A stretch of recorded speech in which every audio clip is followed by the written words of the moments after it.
confirming that we can hear you. Hello. Friends, can you hear me? Yes, sir. Loud and clear, sir. Okay, fine. So Recording thank you in very progress.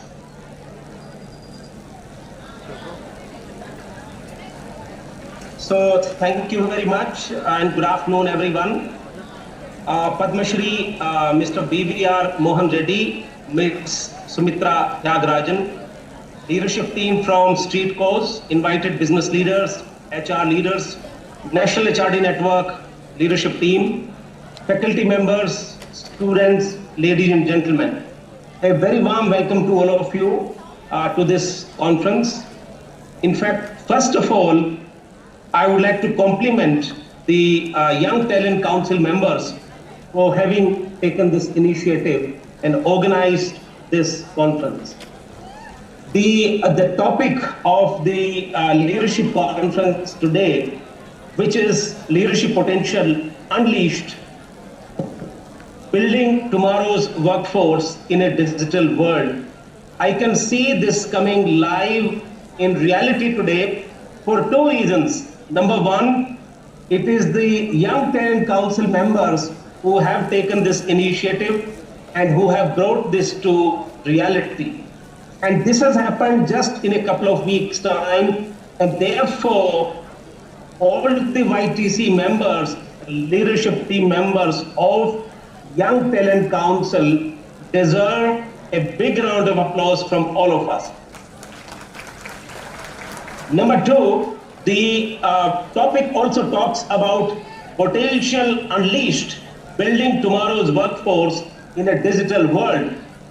And when I'm not able to be there with you all this afternoon, which I would have wished to be, we are able to leverage the technology and therefore we can still connect.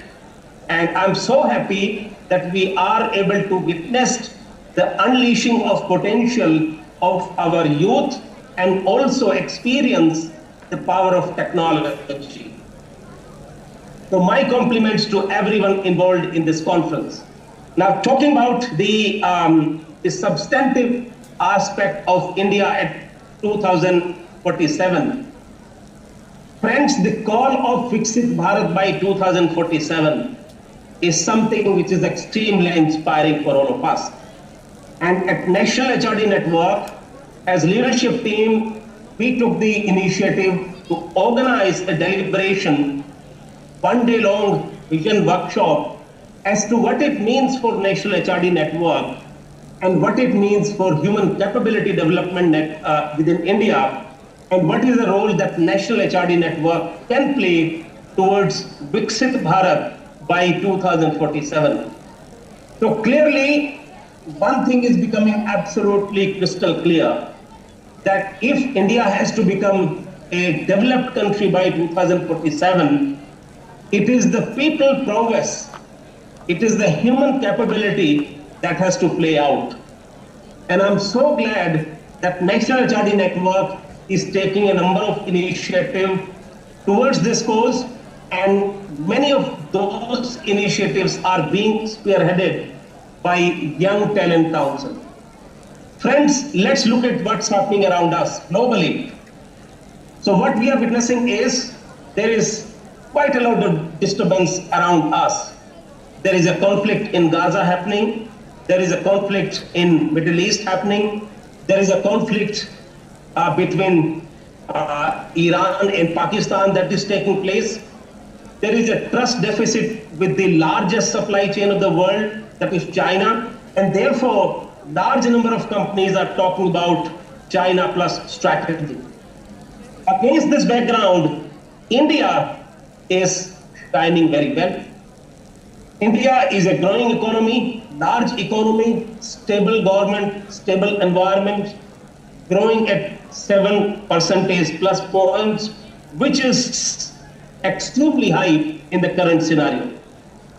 Just to give you a little sense, and another data point, and that will give you a sense of how speedily we are growing.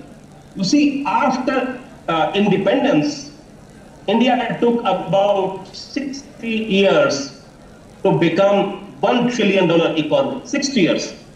Next $1 trillion were added just in a matter of 7 years.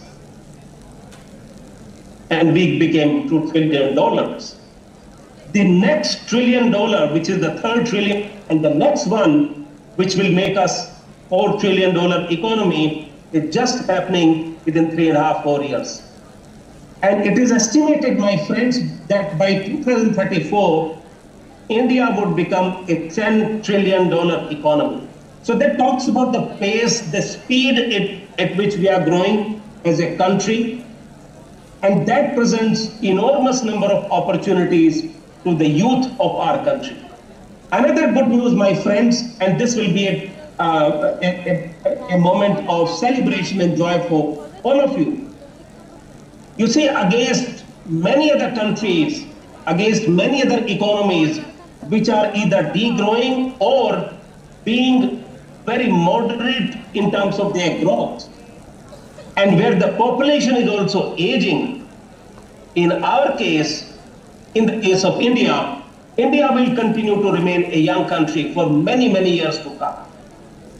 Today, our median age is just about 28.5 years, and we have a workforce of something like 550 million, which is our power, and that's a big opportunity for all of us. Traditionally, if you look at India, we have been a center of excellence in many things. For example, India used to be a very celebrated center of learning. We had universities like Takshila, Nalanda, globally reputed universities, globally acknowledged centers of learning. The healthcare, the medicine systems like yoga, Ayurveda, all these were invented in India. Shastra was developed within India. Vedas, which are regarded as the treasure society, science and technology, or India. Unfortunately, what happened in the last about 1500 years, because of colonization and because of the invasion of the foreign powers, somewhere we lost the global trade, which was about 25-30% controlled by us. We came down to something like 1.2-1.3% in late 90s. Luckily, we are coming back again. And even as we talk today, India has a share of something like 2.2-2.3% points. But there is so much more we can do. There is so much more potential. And I'm so glad that you have chosen the theme of the conference as the potential. That's the right thing to talk about, my friends. And therefore, we should be looking at the potential that all of us have today, and youth of this country have today. That is where the National HRD Network can play a very strong role, working with the youth of the country, working with the future leaders of the country, working with the students. And what we offer to you is an opportunity of learning, networking, growing your competency, growing your network, mentoring opportunities, training opportunities, building your capabilities, building your network. So those are the opportunities we offer to you as the National HRD Network. What you make out of will be largely because of your own initiative. So friends, I invite all of you to join hands with us, make the best use of the opportunity that National HRD Network presents to you. Take the membership of National HRD Network, and what we offer to you is a large number of opportunities of developing yourself, and also the access to a large number of HR leaders who would become your mentors, your sarathis. So friends, with these few words, I once again like to acknowledge the YTC team members, Young Talent Council members, and I acknowledge the joining at this conference. Very well done, team. And before I close, I like to talk about one or two examples of how National HRD Network can help you as a young leader. Agnivesh Thakur, who is our national treasurer, once joined National HRD Network as a student member about 20 years ago. And he has done very well for himself in his career. Today, he is on the board of National HRD Network. He has established the Young Talent Council, which is making a significant difference to the National HRD Network and to everyone. Second example, Akhilesh Jukareddy, who is joining the conference from Switzerland this morning. Thank you for joining, Akhilesh. Another example who joined National HRD Network as a young member, doing extremely well and making a difference to not only himself, but also to the National HRD Network. Friends, these are some of the examples. I can go on and on. I would like to see many of you becoming another such examples in your career. With this, I wish you all the very best. May God bless all of you. And I take leave of you because I have another event that I need to get into. And I wish I was there with you in person, but I seek your understanding. Thank you so much. God bless all of you. Thank you so much, Prem.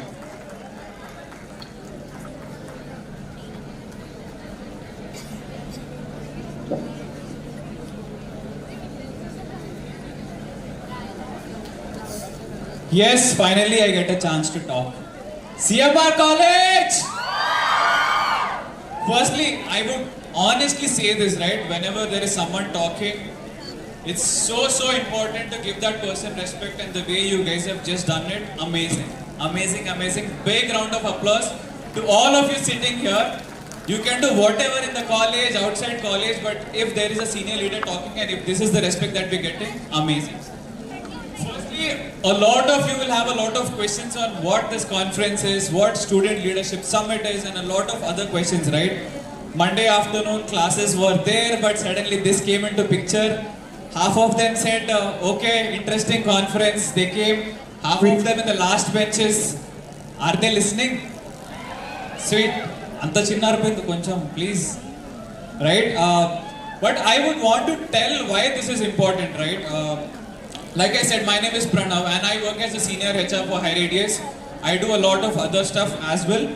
But the way things have changed, even from the HR's perspective, the way I look at things, I'm sure a couple of you have joined colleges when COVID was happening. Right? Yes or no? Entamandi COVID batch ikkada? Yeah. So pre-COVID, we never knew that we had situations where colleges would be shut down and then you will have virtual learning. Similar thing happened with companies also. Even in companies, we never knew that we could sit in our houses and then work. We always believed in going to office, right?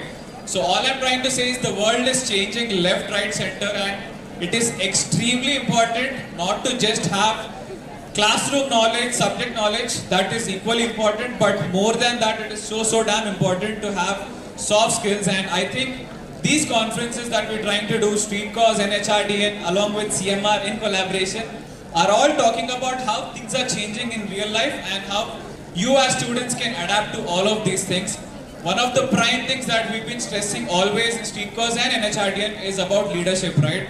At least leaders in you don't get leaders out, right? Leadership is it's more like bodybuilding. You practice leadership. It's more like parenting. It's practice.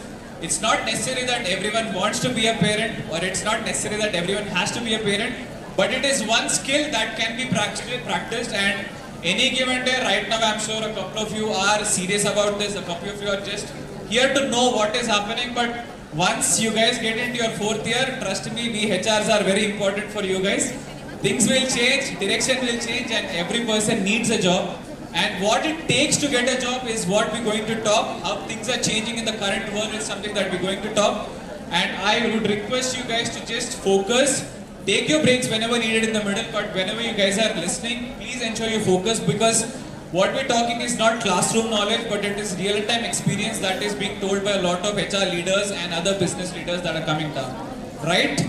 Thank you so much once again for having us here. So let's begin the program, but before anything else, it's been a while that programs have started to begin with a national anthem. So I would humbly request all of you guys to please stand up and have our national anthem right now. Thank you so much.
This is life, it happens, please.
Thank you.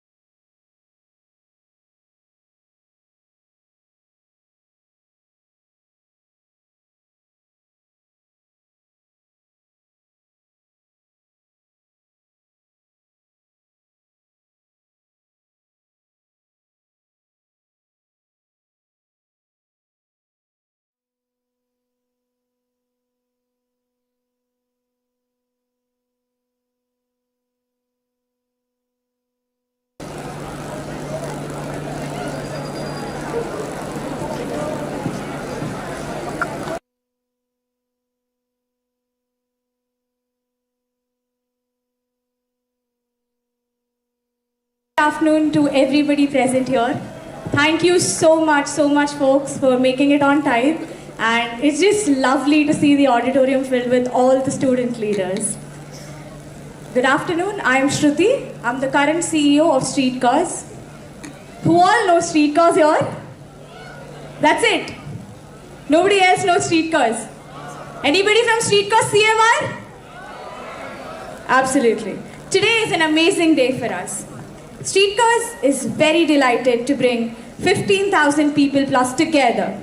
We extend our gratitude to CMR, President of Streetcars CMR, Alumni and COO Akshit Mupidi for making all the necessary arrangements for today's summit. A big round of applause for the meticulous execution from CMR folks. Not to mention the undivided support from Afra Masoon, our very own CFO. We are extremely grateful to NHRDN for the impactful collaboration. My sincere gratitude to BVR Mohan Reddy Garu, recipient of Padma Shri, Founder Chairman Saint. Dhananjay Singh, Director General NHRDN. Anand Kot, Secretary General NHRDN. Vipul Singh, President NHRDN Hyderabad Chapter. Agnivesh Thakur, National Treasurer NHRDN. Puneet Goel, Director Tutorials Point. CH Abhinav Reddy, CEO CMR Group of Institutions. CH Gopal Reddy, Chairman CMR Group of Institutions. I am more than delighted to share with you all 15 years of Streetcars' impactful service. Today, Streetcars stands as the largest student-run NGO in Hyderabad, having 5,000 plus volunteers across 7 cities on its vision to expand across India by 2030. In the light of our recent event, as you all know, RFC 9, the Arman Malik's concert, Streetcars volunteers executed Hyderabad's biggest concert ever. We got 35,000 people attending the concert starring Arman Malik and had entire Hyderabad celebrated. This exemplifies the potential Streetcars has today. With the great individuals, we have the ability to reach out to thousands of people, and we stand proud impacting over 10 lakh lives. In our journey, we've had extremely talented folks join the organization with an intent to create an impact and transforming into great leaders. Our objective to drive the social consciousness amongst our volunteers prevails, and we are pleased to announce the Human Capital and Leadership Unit of Streetcars, which aims to provide an exposure to all the students out there, give them a platform to enhance their leadership and develop into socially conscious leaders. Streetcars today is the relentless hard work of the alumni. To mention a few, Akhilesh Jukka Reddy, Founder Chairman Streetcars, HR Business Partner Wipro Europe, Young Talent Council Lead NHRDN.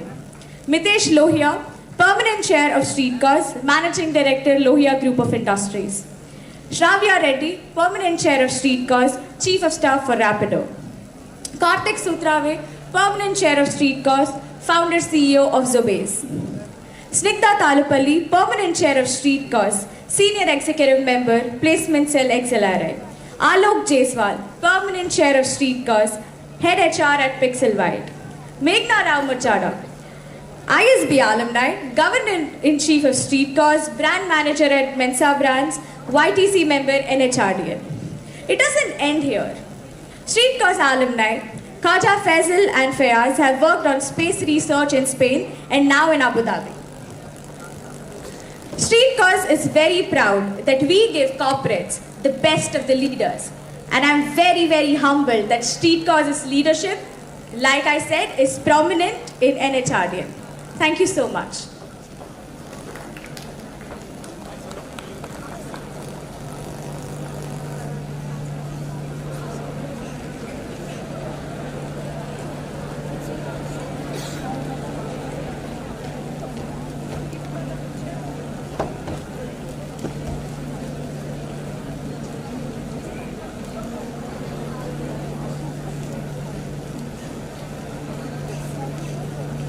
Thank you so much, Shruti. I'll change my position because I want to see how it feels to stand here in front of the podium, right? Anyways, next upon, I would like to call Meghna Rao Mojada, Rekha Narendra, and Vipul to please address the gathering. Meghna Rao Mojada is a brand manager for My Fitness Mensa brands. Meghna is currently graduated from ISB, prior to which she ran her own startup, Super Healthy, dry fruit boxes. And it's been a successful startup which got acquired by Yoga Bars, which is right now with ITC. To talk about Rekha is a seasoned HR leader with more than 25 years of experience in global and India HR leader roles. She has worked across multiple industries in organizations such as Ford, Genpact, Kantar and RealPage. She is a certified coach from International Coach Federation and has recently completed the Future CHRO program from ISB. She is very passionate about coaching and mentoring and designing talent development interventions. I would like to invite Vipul Singh as well. And I would hand over my mic to please address the gathering.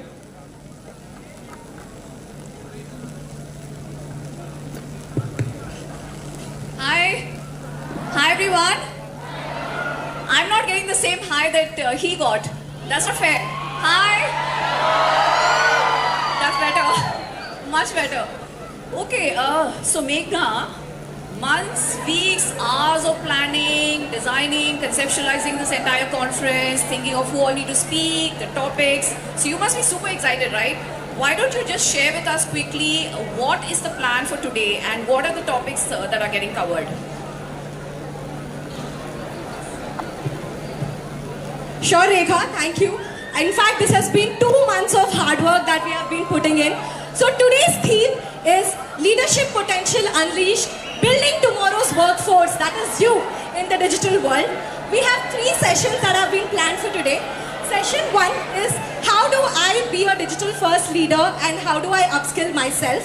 Session 2 is social consciousness, building your personal brand, which is very important for you folks, emotional intelligence and understanding how to take care of your well-being, right? So that is going to be the session 2.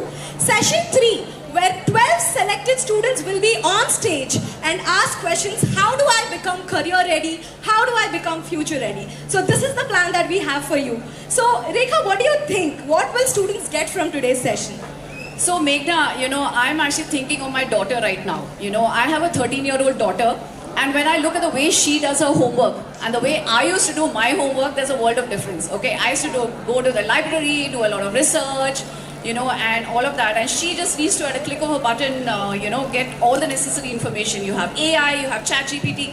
So the reason I say that is the world is evolving so fast that the only way that you can stay relevant is if you are constantly learning. And for which it's important to know what is happening in the industry around you, what is relevant, because by the time you get out of college and enter industry, already some of the skill sets might be redundant. So the only way to keep pace with that is to keep constantly learning and keep abreast of what's happening around you, right? And that's why I feel a conference like this is so important, because you get the industry leaders to come and interact with all the students. It's a fantastic opportunity for all of us actually to learn from each other. Thank you, Rekha. So, Vipul, what do you think? What do you think that we as NHRD today are bringing into for the students today? So, by the way, first of all, I hope you realize that I'm actually taking time, but not supposed to be here. My name is Vipul Singh. I'm the chapter of Hyderabad. I'm the chapter president of NHRD Hyderabad. I also work for a company called Lloyds Banking Group, and that's better. I don't know what you heard, but let me just kick this off. I don't want to talk about what I said before, but I'm the chapter chair of NHRD Hyderabad. I'm also a board member of NHRD at the national level. I also work for a company called Lloyds Banking Group. It's a 300-year-old bank in the UK. We're setting up a tech center in Hyderabad. But unlike Rekha and her example of her daughter, where Rekha did homework when she was young, I actually never did my homework.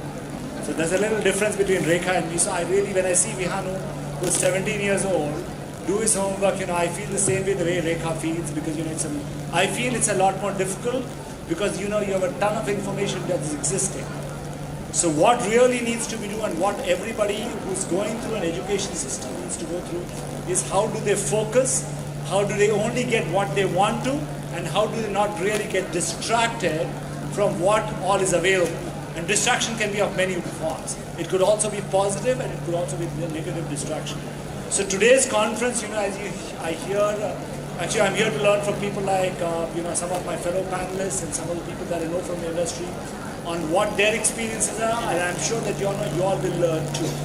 I will learn because, I'm a constant learner, and to be successful, one of the things which is most important is that you have to constantly learn. We just heard that Rekha just finished a CHRO program with ISB.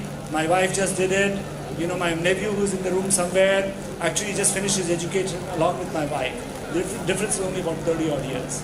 So that's what my expectation from today is. And I hope that, the panelists do a great job and they keep you very engaged through the day. Thanks a lot, Vibal. Thank you so much for your time. It really means a lot to us. Thank you so much.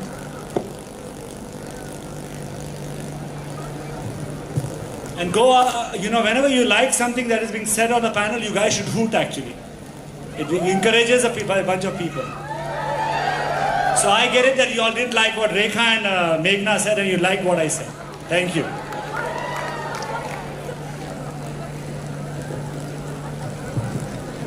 Hello. Yeah, before we go forward, I would request my associate to play a video on Street Course to have a better understanding on what we do and why we do what we do.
Well, that is Street Course for you. A big round of applause to all the great work that they keep doing year on year.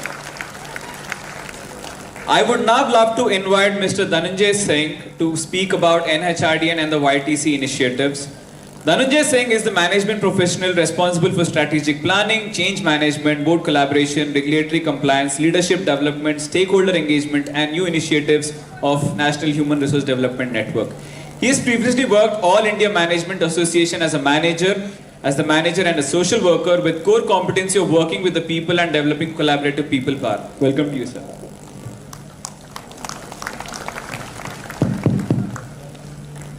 Thank you, sir. Good afternoon, Hyderabad. Friends, I can't tell you how happy I am. Seeing our future here is a privilege. And all of you are the ones who are going to take India 5 trillion and beyond. Yes! And I must share this with you that National HRD Network, which is the largest HR association in India, is privileged to be here with you.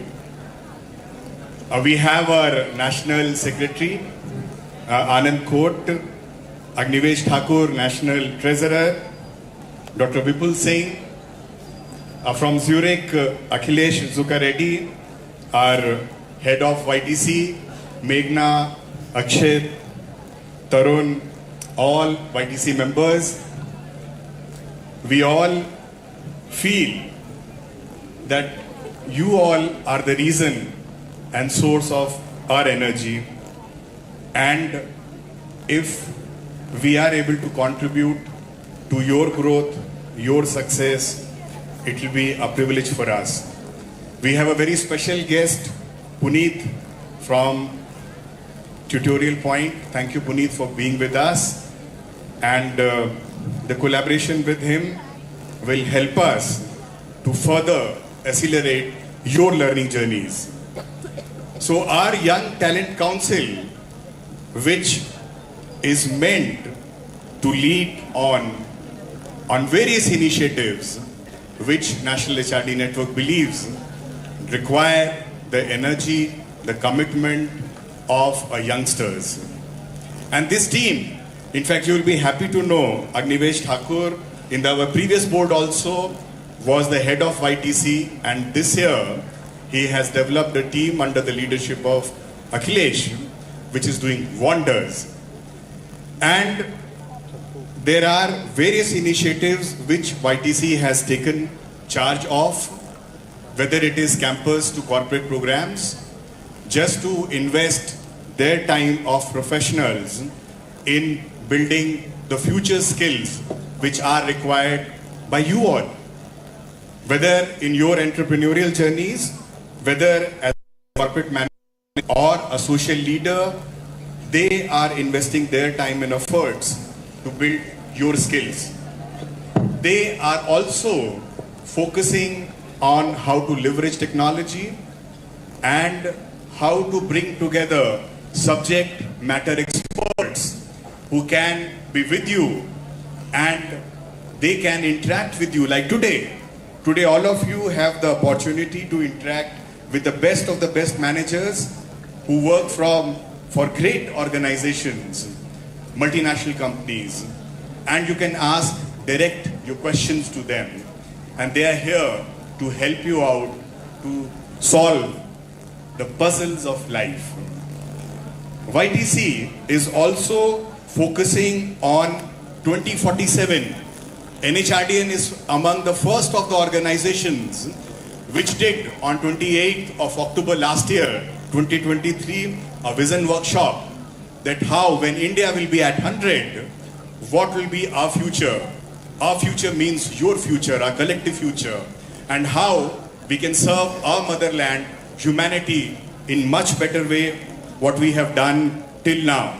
So Young Talent Council is also happy supporting the national board in how to go about the implementation, how to go about different tracks which will build India as the superpower which can serve the world at their doorsteps.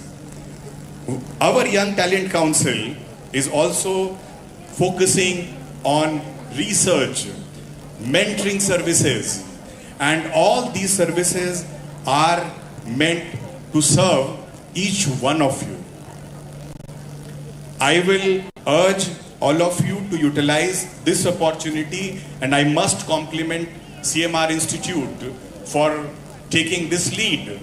And I can see 1,500 plus students, and you are the ones who have created a record for us, because this is the first YTC conference of this size which I am seeing. Thank you very much, and best wishes to all of you. Thank you.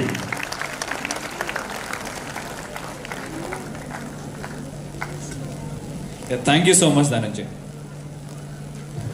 I would now like to invite our distinguished chief guest and one of my most favorite persons, Shri BVR Mohan Reddy Garu, to please do the light lamping. And I would also want to invite Vipul, Dhananjay, Shruti and Abhinav from CMR to please join and accompany BVR Mohan Reddy Garu to please lighten the lamp.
I request Padma Shri BVR Mohan Reddy Garu to please see back on.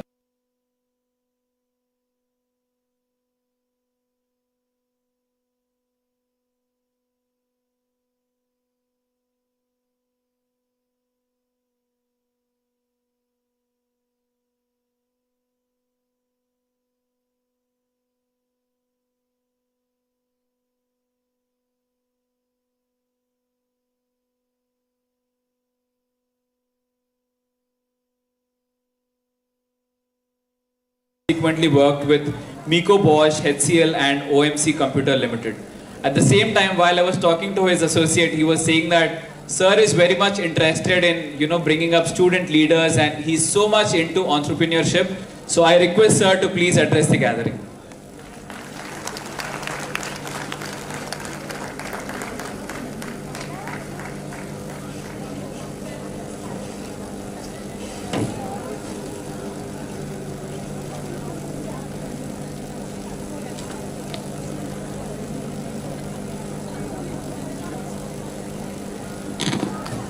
Very good afternoon to all of you. Good afternoon. I was told there are 1,500 children in the class today. I'm calling it a class. I don't hear all your voices. Let's now say, all of us in one unison, good afternoon. Good afternoon. Now I hear all the 1,500 voices. Thank you very much. It used to be a most difficult thing to do for me in my life. Can you guess what it is? Going to a class after lunch. It became equally difficult thing to do in my life when I had to handle meetings just after lunch. But look at me where I am. I come to speak to you after lunch today. But the good news is the lunch was not very sumptuous. I should be very honest about it. So I'm not still sleepy to say that, look, I need to take a break. So that's the good news that we have all of you. I was told I'm going to be doing the inaugural speech. They said it's going to be for 20 minutes, 25 minutes. I like all of you to be participative, so that, we'll probably enjoy the session as opposed to being a dumb, dull, one-way verbose from me. How many of you are engineers? Put up your hands. How many of you are engineers? Put up your hands. Okay, that's a big group. How many of you are computer science or computer engineering or information technology specialists? Wow, all of you almost. I think the backbenchers are a little lazy to put up their hand. Because I didn't see anything coming up. And the backbenchers, what do you guys do? I can't hear you anyway. Okay. Now, the other question I had is, how many of you use ChatGPT?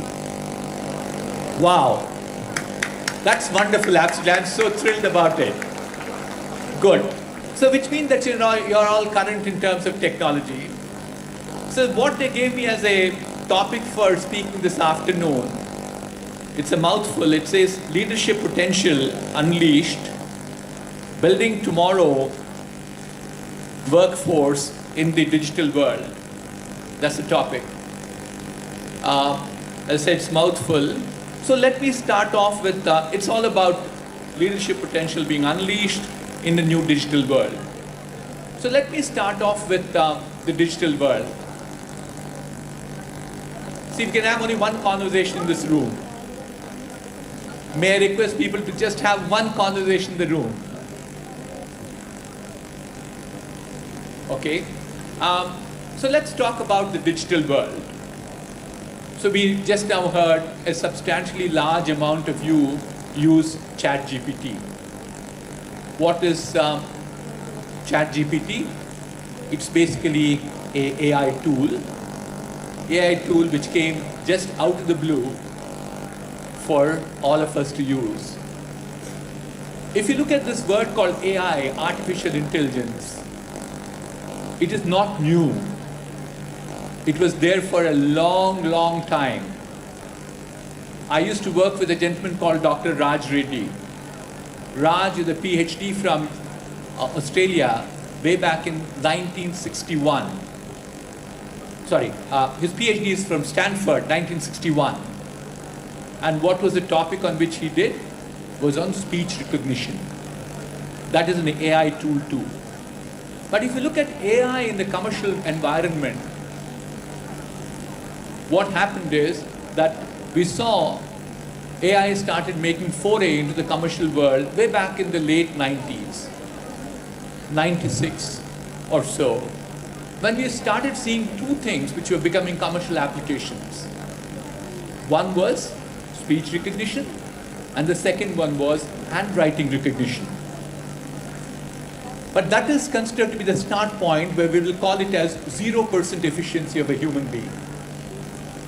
Thereafter, you fast forward, look into the time, it took 21 years thereafter. 21 years thereafter for the computers to become 100% efficient like human beings on these two things, speech recognition and handwriting recognition. That's the amount of time it took. But then here's the beauty of it. You know how long it took for people to get to ChatGPT, which is basically to do with comprehension? It took just 6 months. So from a situation where AI tools were taking 100%, decades for getting to 100% efficiency of a human being, we saw now AI tools like ChatGPT took less than 6 months to get to 100% efficiency. Actually, there are some AI tools which are a lot more efficient than human beings. Can any of you tell me one example where an AI tool is a lot more efficient than human beings? Do we have mics in the with the audience, please? No? No mics in the audience? Okay? So anybody wants to put up their hand? AI tool which is more efficient than human beings? No hands up. So our belief is in vision, the way in which things can be seen by computers, they're a lot more efficient than human beings. Here's a good example. My younger folks in the back may not be doing that, but not so young folks in the front could be occasionally going to a doctor to get a chest x-ray done. And the chest x-ray, the doctor, what he or she does is take the x-ray, put it in the background of a light, and then say, oh no, this is clean, Mr. Reddy, you can go. But actually, if you put it in front of a computer screen, a camera, you'll find that the computer can recognize if there's a lesion in the lung a year ahead of a human eye. That we call it as 130% efficiency. So therefore, now the computers or AI tools are becoming a lot more efficient than the human beings themselves. What is making them so efficient? What is making this digital world run at a pace at which it's running today? To me, there are 4 pillars which make it happen. One is computers, second is communication, third is sensors or IoT, and the fourth one is AI or algorithms. Way back in 1974, Gordon Moore made this great statement. He said, computers will become faster, they'll become smaller, they'll become cheaper every 18 months by a factor of 2, which is they'll become half the price, half the size, and twice the speed in a span of 18 months. After literally 40 years, people went back to visit Gordon Moore's theory, whether it was right or wrong. Actually, they proved that it was wrong because it takes much lesser time to develop computers which are faster, cheaper, and smaller in less than 18 months. So if you look at the computers, the way in which they're moving on, you must have heard about this word called CPU. It's not CPU any longer, we're now talking about GPUs, graphic processing units. Or the next one is called TPUs. Or we're also talking about quantum, which means the speed of computers will gallop further for this transformation to occur further. It will become much more faster. The second one is, if you look at communication, people like me belong to a generation we only use landlines. We now saw mobile phones coming in. Mobile phones with 2G, that's the spectrum that they were using. 2G became 3G, became 4G, it's 5G.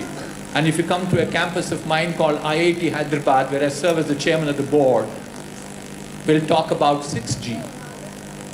And what does it mean to all of us is it's exactly the speed is going up, but more importantly, latency is also coming down.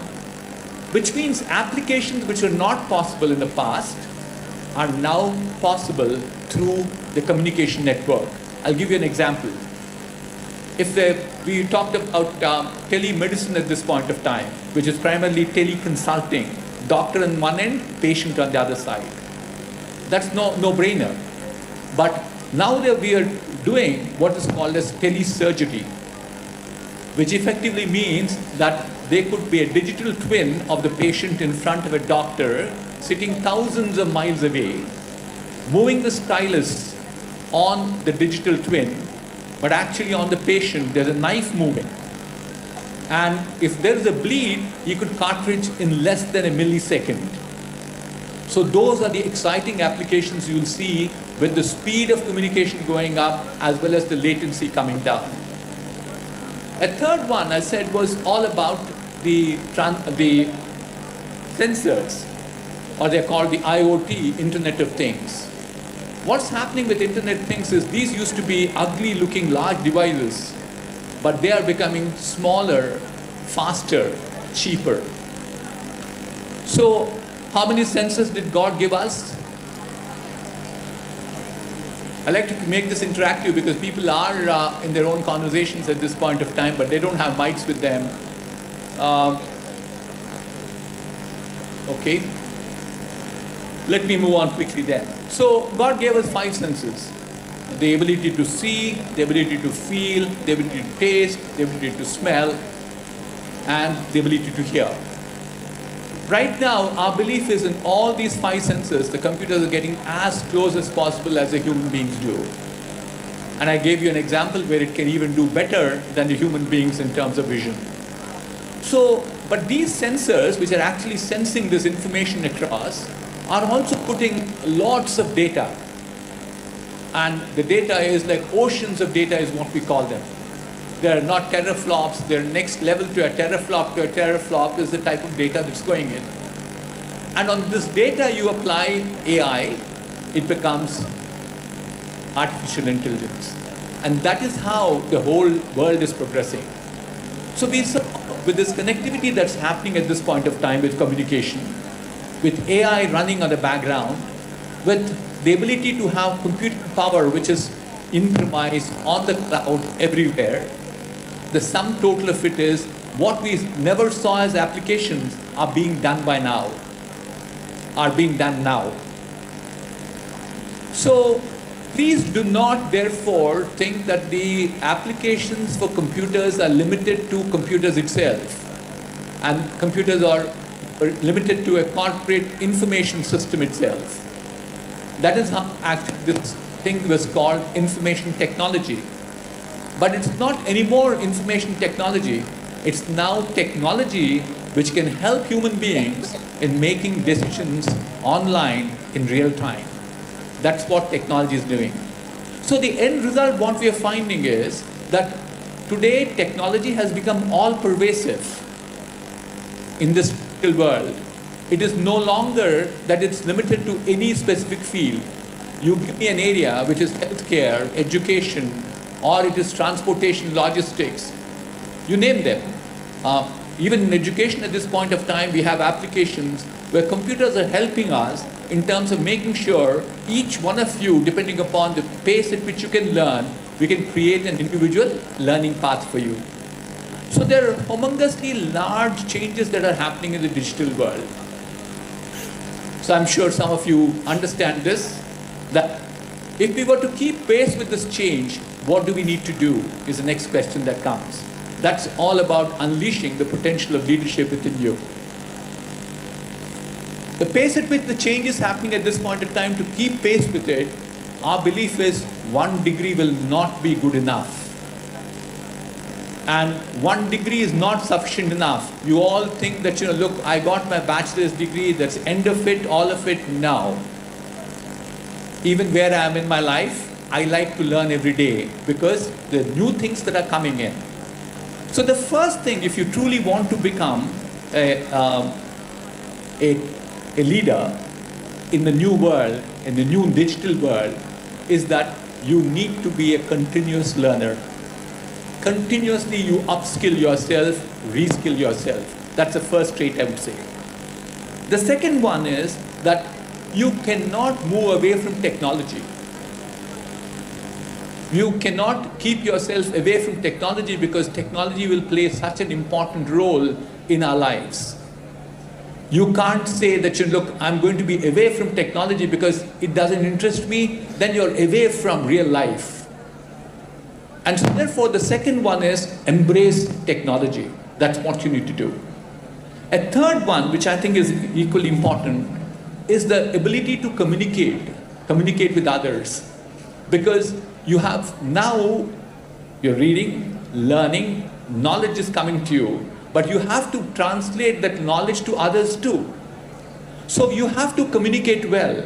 And all right, I keep seeing people talking to each other, but more often than not, people like me are all the time talking on an email, on a WhatsApp, or on a Twitter, or on a Facebook, or an Instagram for that matter. So that is the reason why communication becomes very important for you to become a leader in the new world. You'll also find that skills are changing so rapidly, you don't have all of them with you. So you need to definitely thereafter collaborate with each other. Because if you don't have all those skills singularly with yourself, the only way you can acquire those skills is collaboration. And finally, I think somebody else used this word earlier, and I'm very impressed. I think what happens in this new world is that people work in isolation too. The new concept of work from home. And so therefore they require more amount of empathy, and you need to develop more amount of emotional quotient to ensure that you can lead a team, truly become a leader. Empathy is to understand what people are in these situations. Unless you get to that level, you'll not be in a position to think to be a good leader in the new world. All this, the cardinal principle with which I built a company. I built a company with 4 engineers from my home. I employ 18,000 of them today. 18,000 of them in 14 different countries across the world. But to me, what is leadership is all about being values-driven leadership. Our tagline says, values first, F-I-R-S-T. What is F-I-R-S-T stands for? Fairness, integrity, respect, transparency, and sincerity, or sincerity and transparency. So these are cardinal values that you need to have if you truly want to be a leader, irrespective of whether it's a digital world or non-digital world. The other thing is that if you want to be a true leader, you have to walk your talk. You say something and then you do something else, nobody will be a follower for you. So therefore, be very careful. If you truly want to be a leader, you got to be very careful in what you say and what you do. And finally, I would say, if you want to be a true leader, then earn the respect of people. So in companies too, what do people respect you for? They respect you for the type of skills you have. What's the skills that you require? Skills to manage people, skill to lead a problem, skill to solve a problem, face the challenges. These are some of the attributes that you have to learn. You have to start challenging yourself. I keep saying that one of the secrets of my success is that I challenge myself all the time. I'm not competing with my neighbor. I'm competing against myself. Every time I calibrate myself and I say that I need to be better than what I was yesterday.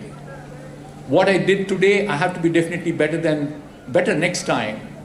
So these are some of the skills which become extremely important for you to truly build a company. We only talked about the numbers in terms of people. Let me share with you what can be a success to further.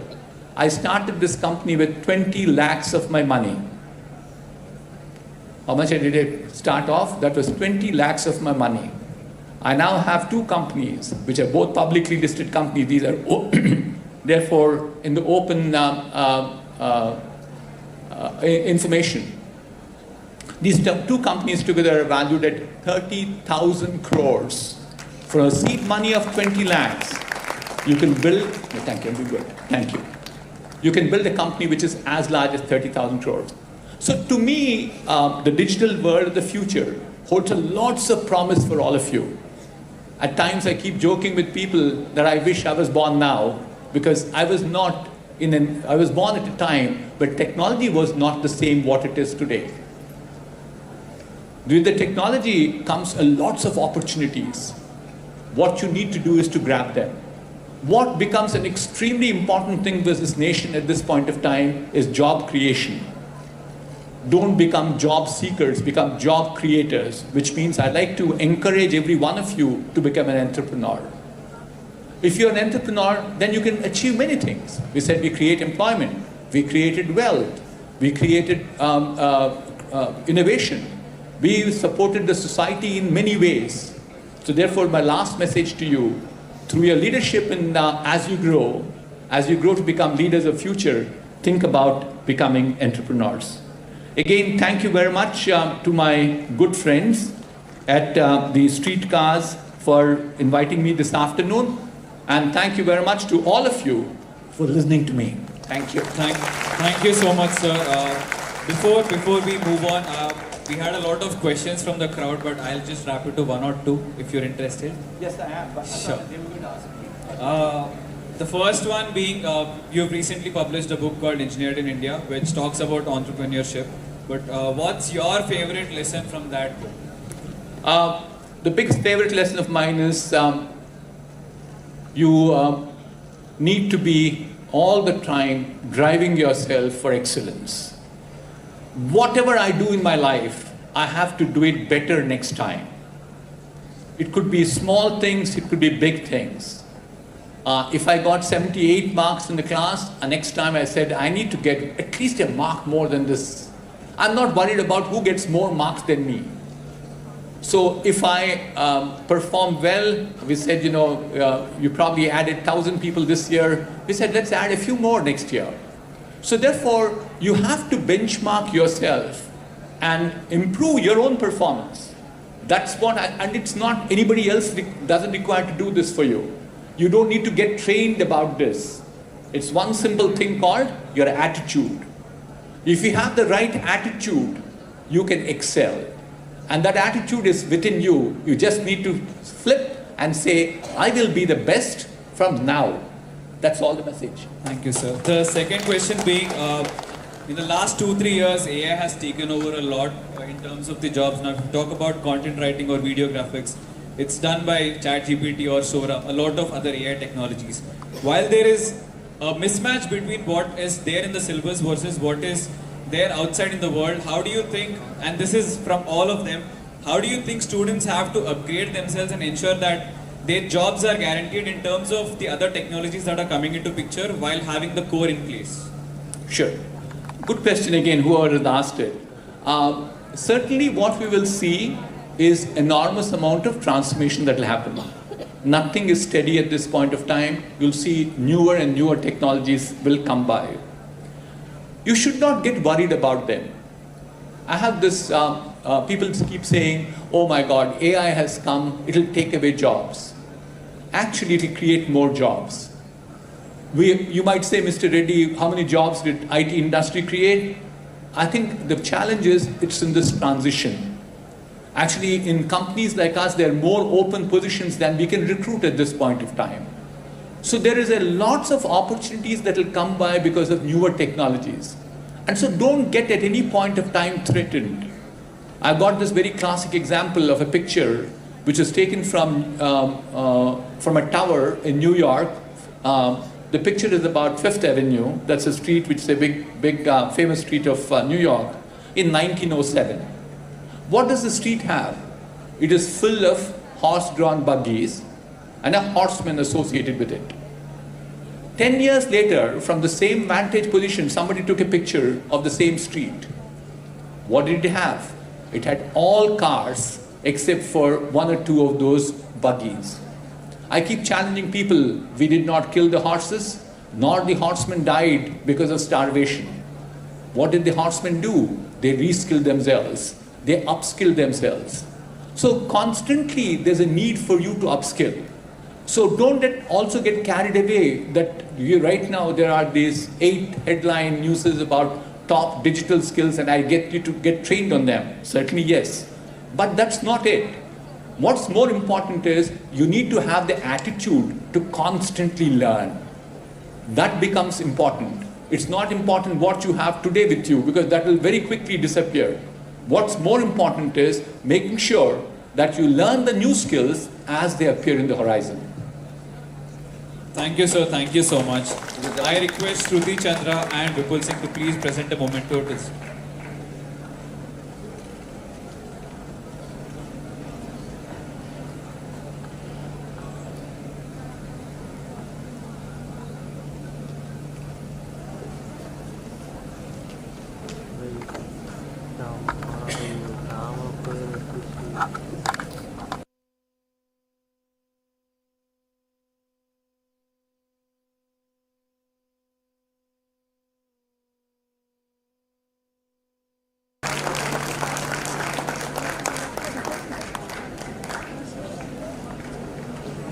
Thank you so much, sir. It was great to have you here.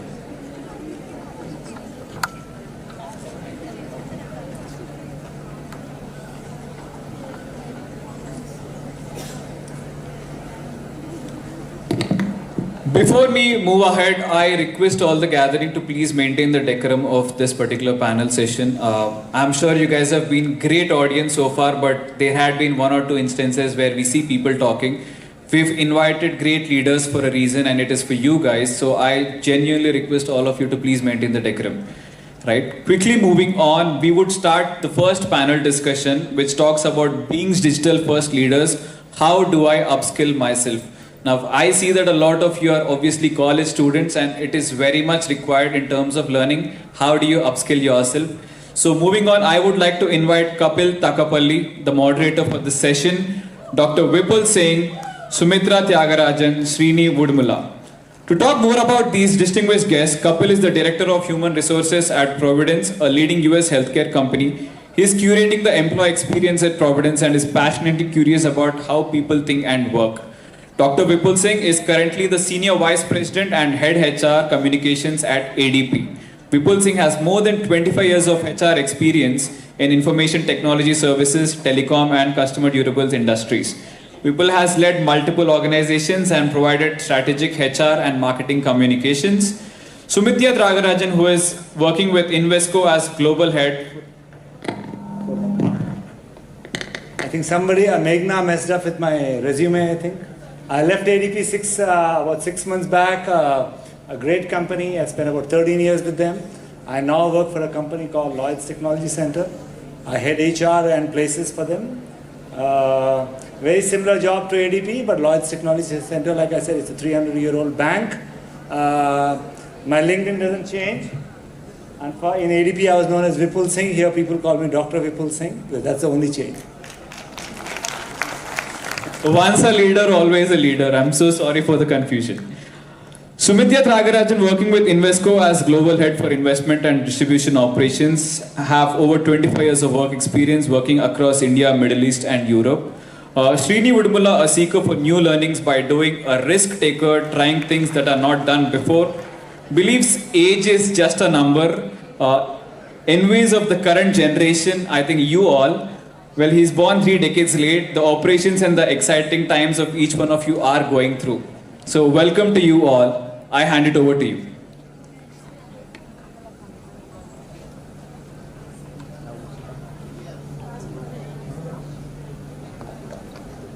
Good afternoon, everyone. All right, I have some very interesting trivia for all of you. We have somebody on the panel today who's played for great cricket representing India along with Rahul Dravid. Okay. We also have somebody who's done skydiving in Australia. And we also have somebody who's run in Ladakh. All right. So who do you think is the one who did skydiving? Any guesses? So how many for Srini? Can I see a raise of hands? How many for Sumitra? Okay, how many for Vipul?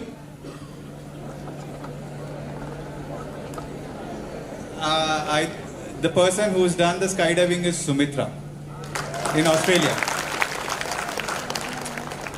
So who do you think has played cricket? How many for Vipul? How many for Srini?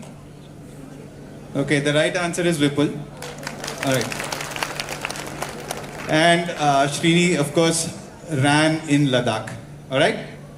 So together we have some very interesting set of leaders over here who are going to tell you what it takes to be a digital first leader.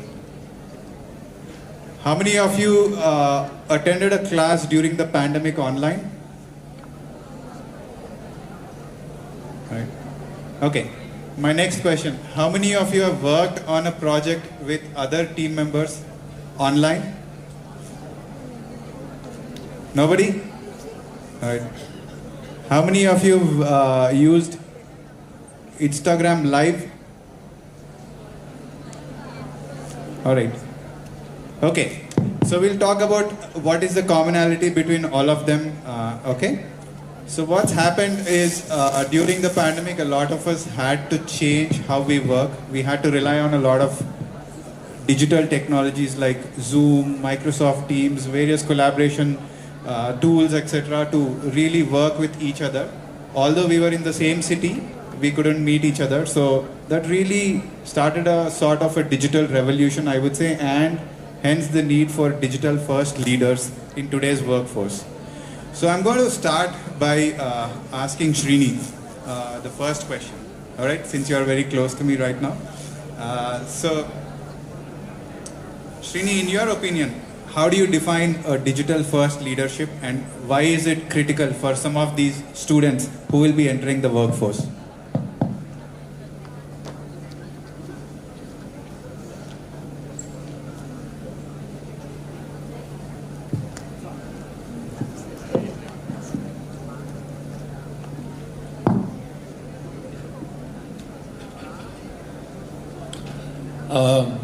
Thank you, Kapil, and thank you for a wonderful ice-breaking. From a digital first perspective, right, I take off on what Mohan Reddy Garu said, right. All of you are in actually one of the most exciting times. In my introduction, I said, I wish I was born a few years later, along with all of you, because there's so much happening in the world. And especially on the digital side, huge amount of changes are happening. If I'm you, what is it I will do? I will embrace change. I'm not going to go ahead and say, is it going to take away my jobs? Am I going to have a job? What am I going to do? And AI is going to take away jobs. Don't worry about it. Okay? Nobody is going to take away your job. As long as you are willing to do, you're going to upskill, and you're going to adopt digital first. Okay, all of us are a little old in life. So when we started our careers way back 30 years ago, there were not even computers. Okay, when the computers came, you can go back and look at some of the newspapers at that point of the time. Everybody said, "Oh, computers are going to take away human beings' jobs, and you know what will happen to people." Country like India, you know, people are going to lose jobs. Nothing has happened. India has generated more employment. India has done better, and India is actually digital ready. And India is digital ready just because all of you are digital ready. So just embrace whatever comes your way. Be the first one to learn, and be the first one to be able to go and use that for your own advantage. Thank you, Srini. My next question to you, Sumitra. You come from the finance world where there is a lot of digital technology that is being used. So how do you tell your teams, or what do you think are the digital skills that are essential for you to navigate this very complex digital world that's coming up right now? All right. First of all, I just want to thank everyone for this opportunity. And next, Srini, I'm not as old as you said earlier, so I choose to disagree there. I hope this group would like to hear a story, because that's how I can catch some attention. So can I have the attention, please? All right. One thing that I truly believe in is that your necessity is what causes you in terms of identifying what is it that I've got to innovate. So I'm just going to tell you a small story. I won't take too long. 2019, I had to, this is my personal story, I had to leave my child, my daughter. She joined her 7th grade in US, and my mom and my brother and my daughter, they were there in the US, and I was working in Europe. I come back and they close the borders. 2 years, I cannot go and meet them. I'm based out in Europe, they are in the US, and I had to really innovate my way in terms of how do I virtually parent my kid. All right?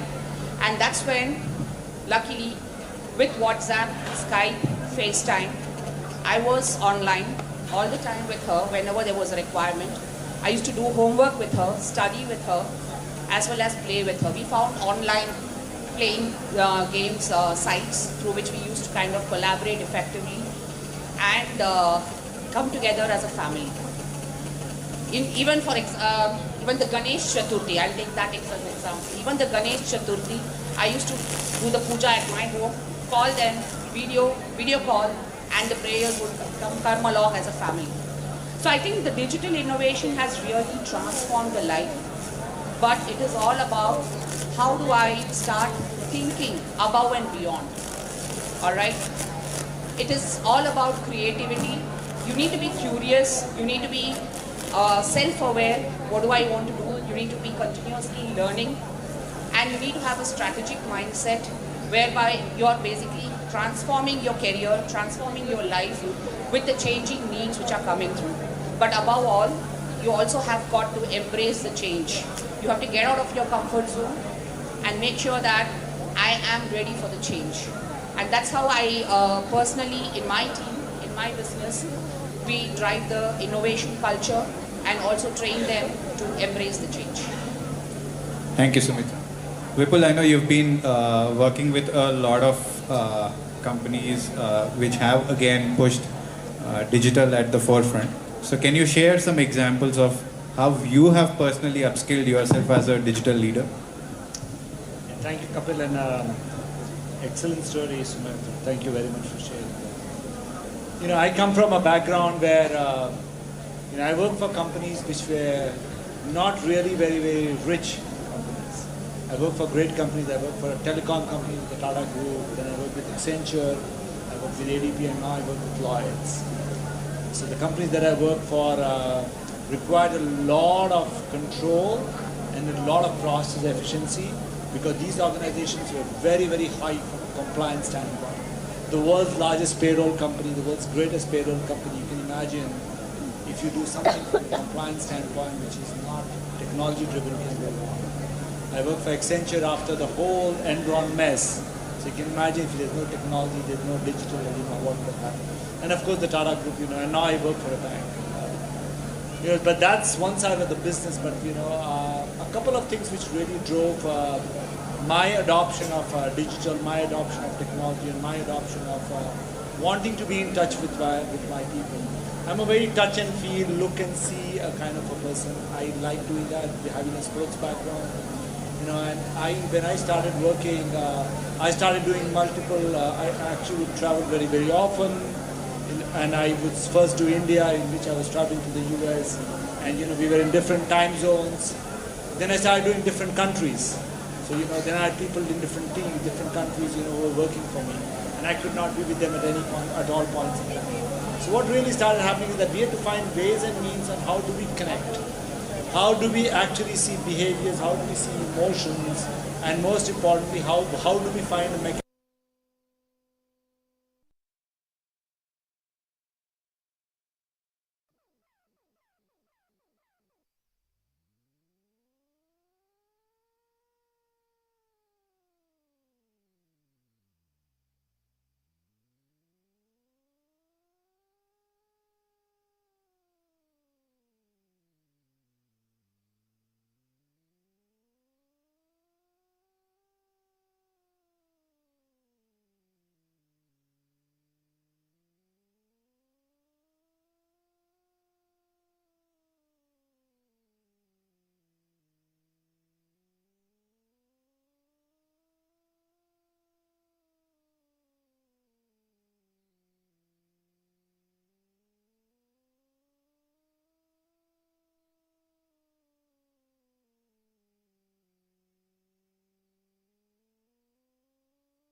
need to have the will to learn, and learning has to continue to be a part of your life, for years to come. Don't believe that you finished your graduation and then you're done with your learning. I think it's just a beginning. You have to keep yourself ahead. For that, you have to continue to learn. All right, thank you, Srini. How many of you have had any mentor, maybe somebody, a senior from college or somebody? Do you have any mentor? Okay, no mentors here. All right. Okay, so Sumitra, I think that's a good segue again for you, How do you make sure that some of these students who will probably join your company maybe in the future, that they are digitally proficient and, they have the digital literacy? How do you build that culture? Okay. I already kind of touched upon this. One is, of course, continuous learning. And when I say continuous learning, the learning never ends. It is just that what we thought was good enough for me yesterday is not good enough for me today. So it is important for us to keep ourselves informed, well informed. And why do we need this? It's primarily because we want to create the culture of creativity, innovation, a growth mindset in our people, to also be agile and be the front-end leaders in terms of their future and in terms of what they want to achieve in their career. Now, I know that many of you here would be using either an iPhone or an Android. And there is always an upgrade that keeps coming in, right? And that is only enhancing your experience in terms of the digital footprint that is in your hand. You are basically managing everything on the phone today. And that's the wow effect that we are creating, that either iPhone is creating or any of the Android, let's take Samsung, they are creating for us, because we do not want to be spending long hours on any other platforms. So I think as a financial sector or objective, I've been in the industry for more than 25 years now. The consistent objective for us has always remained to create that wow effect for the client. And along with that, the one core objective that remains for every firm year on year is how do I create that experience by digitally getting there. All right, digitally enhancing ourselves, creating the innovation and transformation. So I think our investment will be with the people in terms of enhancing that continuous learning. Thank you. Vipul, I know you had teams in different countries. So how did you move away from a traditional leadership style to something that is more digital savvy? What challenges did you face in this journey? I did not, to be very honest, by the way, the total transparency, Kapil and I work together a lot, so I cannot really say something which is really not true, guys. Okay, so just keep that at the back of your mind. And so, if you ask a very interesting point, and I was thinking about it because, as you asked me, there are a couple of things which really, truly drive knowledge, learning, acceptance, and influencing ability, and that is truly learning. And I'm picking up what Srini was just talking about.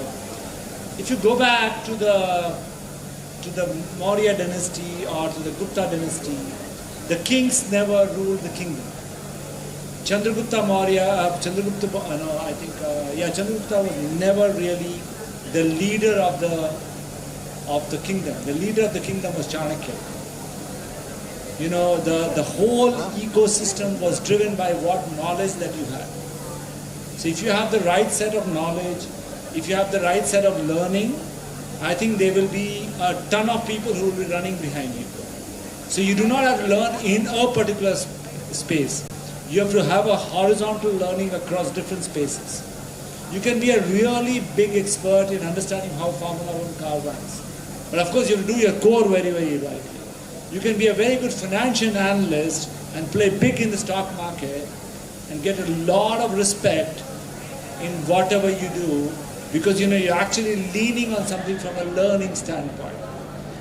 So I just wanted to bring that point that Srini was making, that how important learning and upskilling at any point of time, and that's also a function of your interest. You need to be updated, and you need to do a lot of things at different stages of your life. We were talking about a lady who was doing her CHRO program at the age of, I don't want to talk about Rekha's age, but I can guess it. She's almost as old as mine. You can guess how young I am. So So but that's very important, guys. But Kapil, to your point, I work with a bunch of people who really drove me to actually drive a style of connect. And that style of connect was driven by a lot of interactive learning. And interactive learning can only happen if you're able to build a community. This is not just digital. If you can build a community of people who want to listen, learn and work together. And that's where the leader comes into play. How we are able to give a shared vision to the leadership, to the team. And I think that truly drives. The best cricket captain in this entire universe, in the history of the game, is a guy called Mike Beerley. He would have not even got into the cricket team of England if you look at his records. Bobby Simpson is another great person. So you need to have something which is unique, which is binding the team together. And how do you bind that? You bind that through connect. How do you connect? Today digital is a medium to connect. So these are some things which are very important. And as you start moving away from a business school into the corporate world, please do keep some of these things very significantly at some space in your mind. Because if you're not able to do that, you will not be able to succeed in this world. So that's something that I want to share with you. Sure. I think I'll just summarize the answers that most of the panel members have given. One is inculcate a growth mindset, indulge in continuous learning, make sure you talk to different set of people so that you identify your niche and go well. Connect with a lot of people. Digital medium is going to evolve, but how do you navigate that is going to be very important. I'm going to close this session with a rapid fire round with all my panel members. Srini, YouTube Shorts or Instagram Reels? Insta, right? Yeah. All right. Sumitra, Netflix or Amazon Prime? Netflix. Okay. Vipul, T20 or one day? 5-day test match. All right. Thank you for wonderful insights, and I hope each one of you really enjoyed, what the panel Before we had let to you offer. go, I just want to ask Kapil a question because, Kapil is also a very senior leader in the industry. Kapil, what's been your experience? Because, you are actually at a stage where, you're crossing generations. So what's been your experience? Because, you've transitioned from an industry, you've transitioned from an education system, you're actually transitioning from one generation to the other generation. What do you think is the impact of digital? Sure. So I know quite earlier we used to just communicate on SMS, then WhatsApp came, then iMessage, and different methods came. Today I see people actually talking something on a Snapchat, continuing a different conversation with the same person on Instagram, and talking something about work in a different place. So you have 3 different channels, all digitally connected, but 3 different contexts that are happening with the same set of people. And I think it's this context switching and how you navigate this is going to be the key. And that's percolating into the corporate world as well. Today we have emails, we have something on Microsoft Teams or chat that's happening, and then a conversation that also happens on WhatsApp. So how do you maintain that connect and still be true to each and everyone? I think that's the key message I would say. Thank you.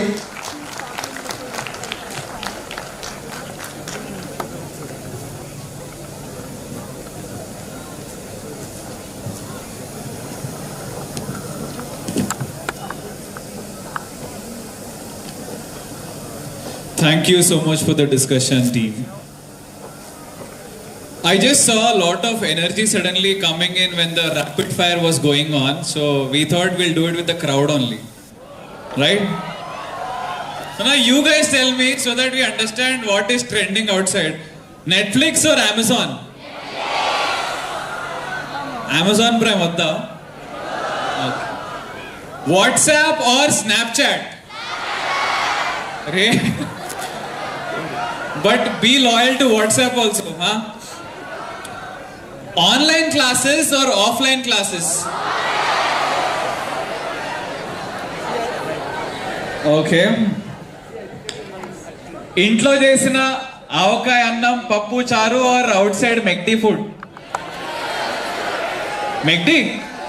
How many for McD? Raise your hand. Hey, watch that girl. She is going to McD.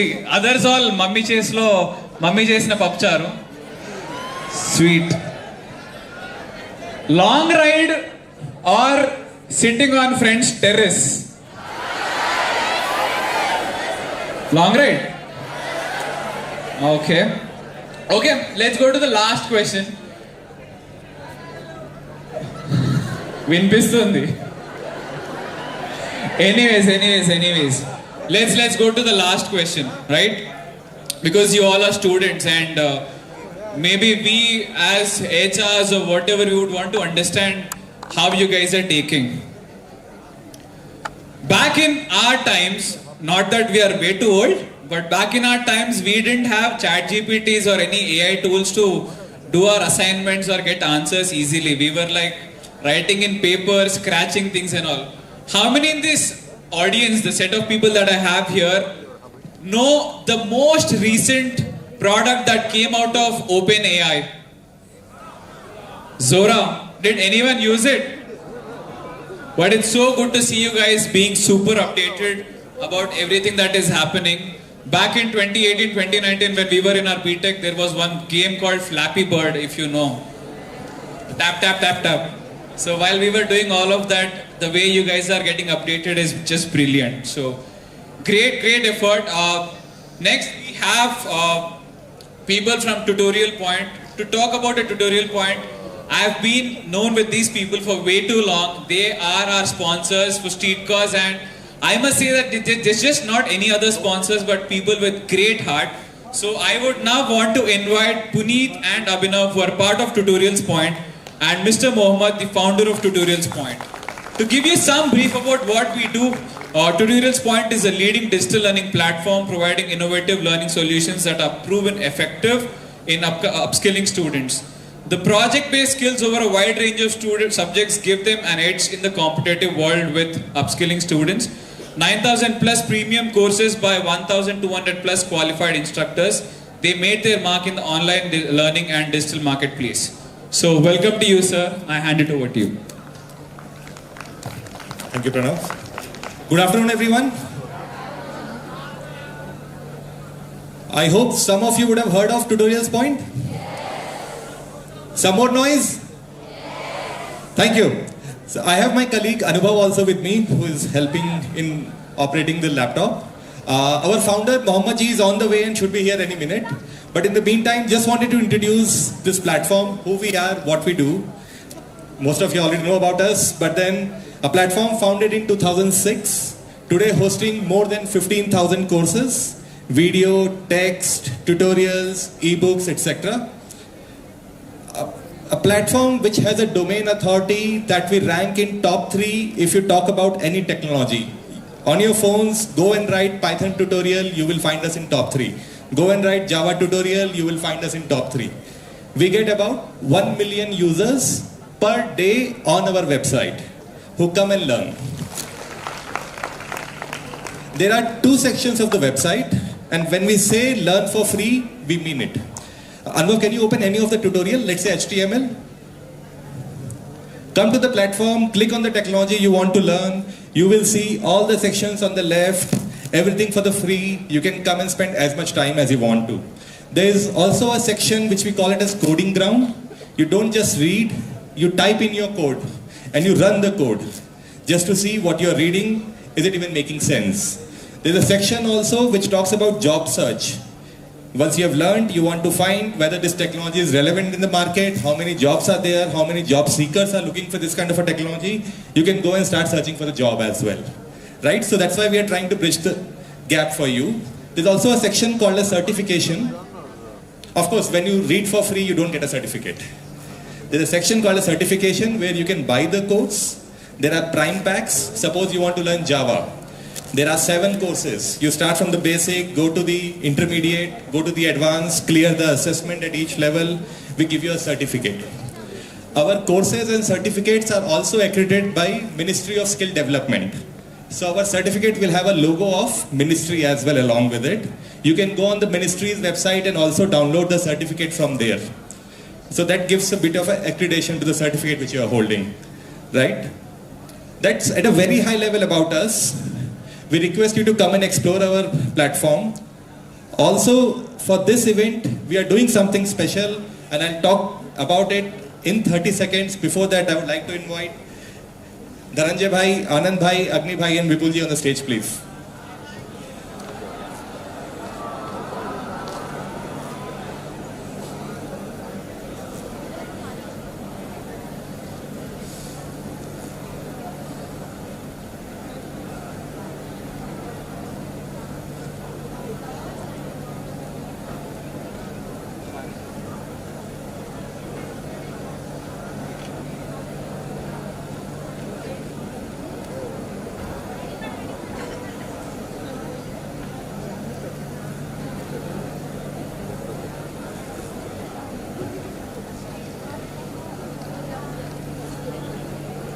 Right. So I'm sure the folks from NHRD don't need any introduction anymore. You have heard them, seen them. And the last one is Anubhav. He heads our marketing. So just today, NHRD and Tutorials Point, we are proud to say that we have signed an MOU. And what does that mean, right? So we are coming on as the learning partner for NHRD, right? So we are trying to bridge the gap of what a student needs to get placed in the companies.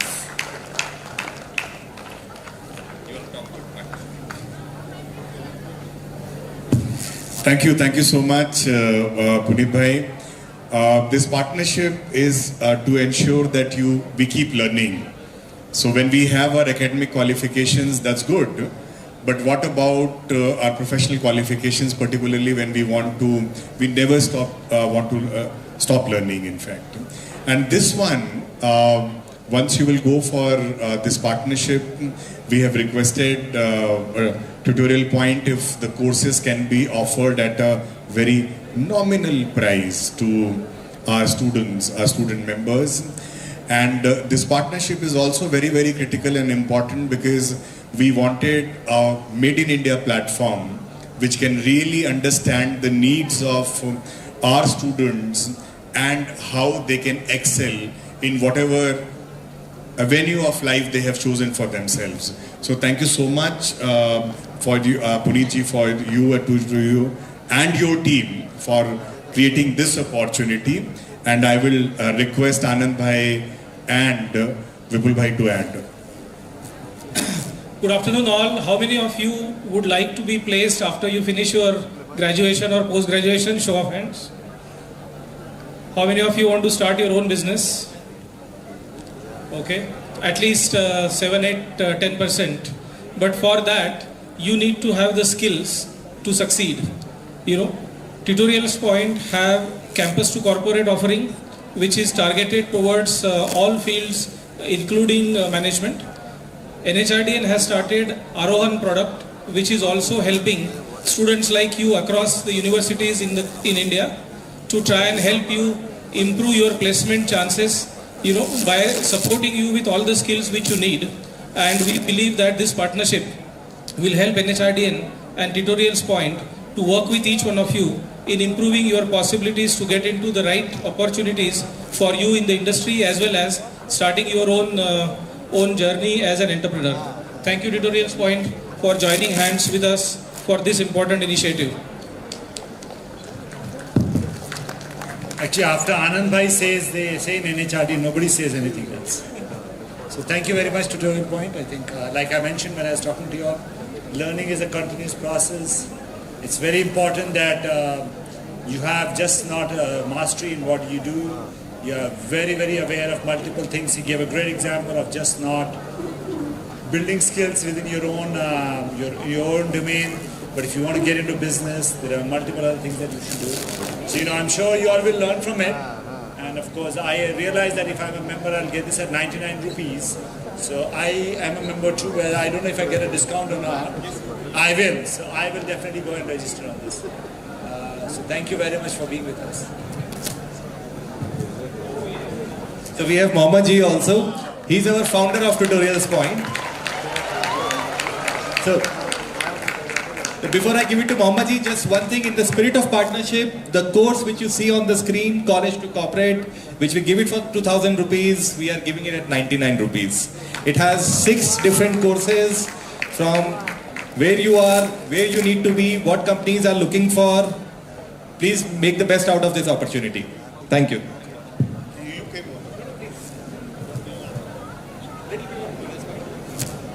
Hello guys. So feeling hungry? Hungry for what? Food is for your stomach. Learning is for your mind. Okay? And we are here to teach you at the cost of peanut. Even peanut will be more expensive. Go outside and ask what is cost for peanut. They will give 200 rupees. It's just 99 rupees. And why? Because of these gentlemen. Okay? So how many of you already know about Tutorials Point? Just raise it. Wow. Wow. So it's helping you?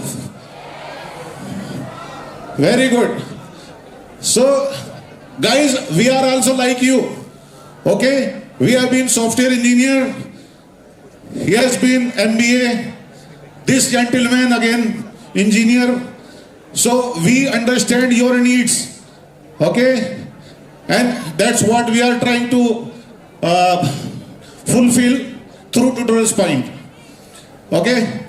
So I don't have many things to speak.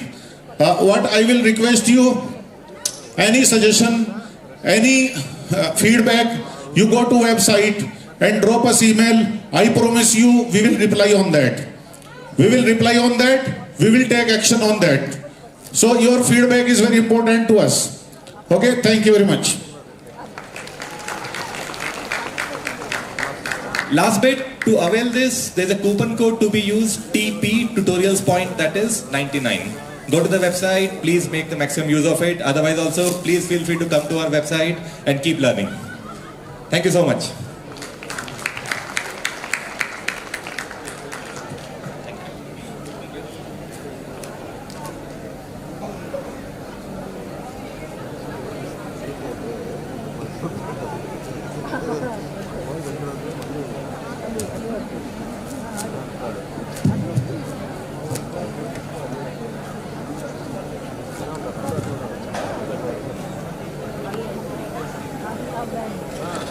Yeah, thank you so much.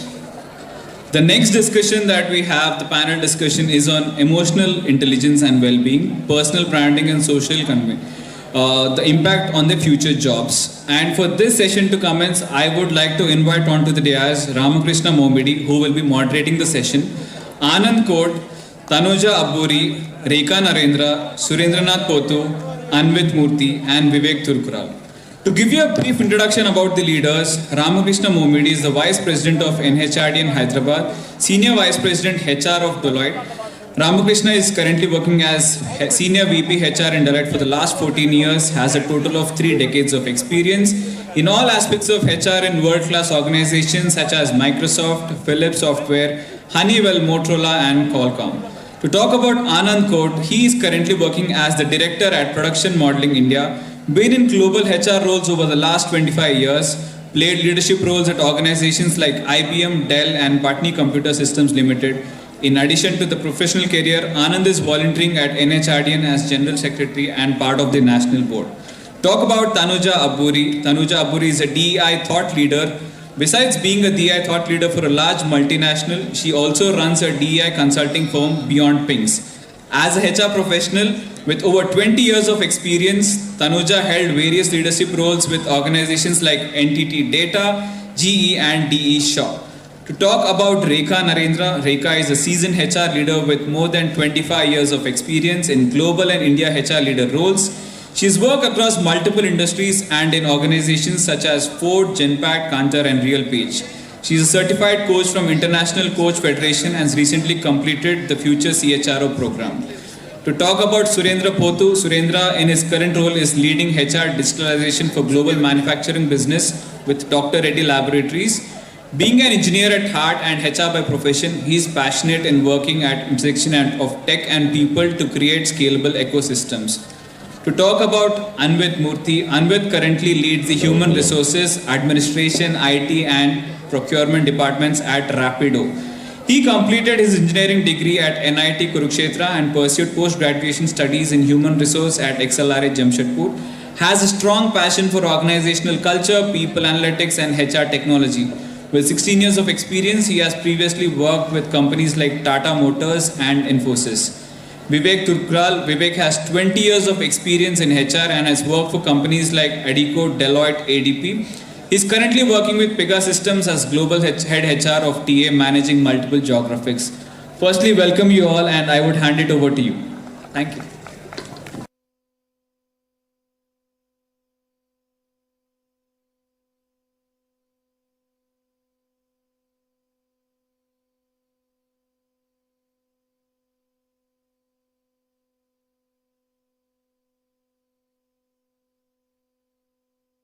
Time we want your interaction in this particular session so that you are all active. We want you to talk at some points of time, and at some points of time we want you to listen to us. Okay? And these leaders, 6 wonderful leaders who have come, each one of them are an average 20 years of experience they are spending, and they are going to share their secrets with us. Do you want to become another Dr. B.V.R. Reddy? Yeah? You don't want to become? Right? The other, we just now listened to him. With 20 lakh rupees and with 5 people, he has built 18,000 people organization. If you want to be successful in your own organizations, when you join an organization, there are few secrets that we want to share with you. These secrets are going to help you in terms of in your own growth, both in your college as well as your education as well as in your jobs. These are secrets, don't share with others, but we are going to share with you. Okay. Now, I will say a few words and you need to tell what comes to your mind first. Okay? Rashmika. Film actress Rashmika. What? Okay, tell to the person next to you because we can't hear you. What comes to your mind? Okay, next individual, Vijaya Devarakonda. Tell to the person next to you what comes to your mind. Okay, next one, Amitabh Bachchan. Okay. Okay. And the last one, Mercedes. When you say Mercedes, what comes to your mind? Tell to the person next to you. Not to me, but to the person next to you. Okay. 4 either individuals or the company name I have mentioned, certain things came to your mind, right? The first thing that comes to your mind is the image of that individual. And what kind of an image that you have, what is your personal brand? That is one of the secrets for success. What kind of a brand that you are going to create in your life, in your career as a profession. That's what we are going to discuss in this session. And let me start with this eminent panel. Okay. I would like to understand first, Tanuja, what is your personal brand? One word, 1 or 2 words. Yeah. Personal brand.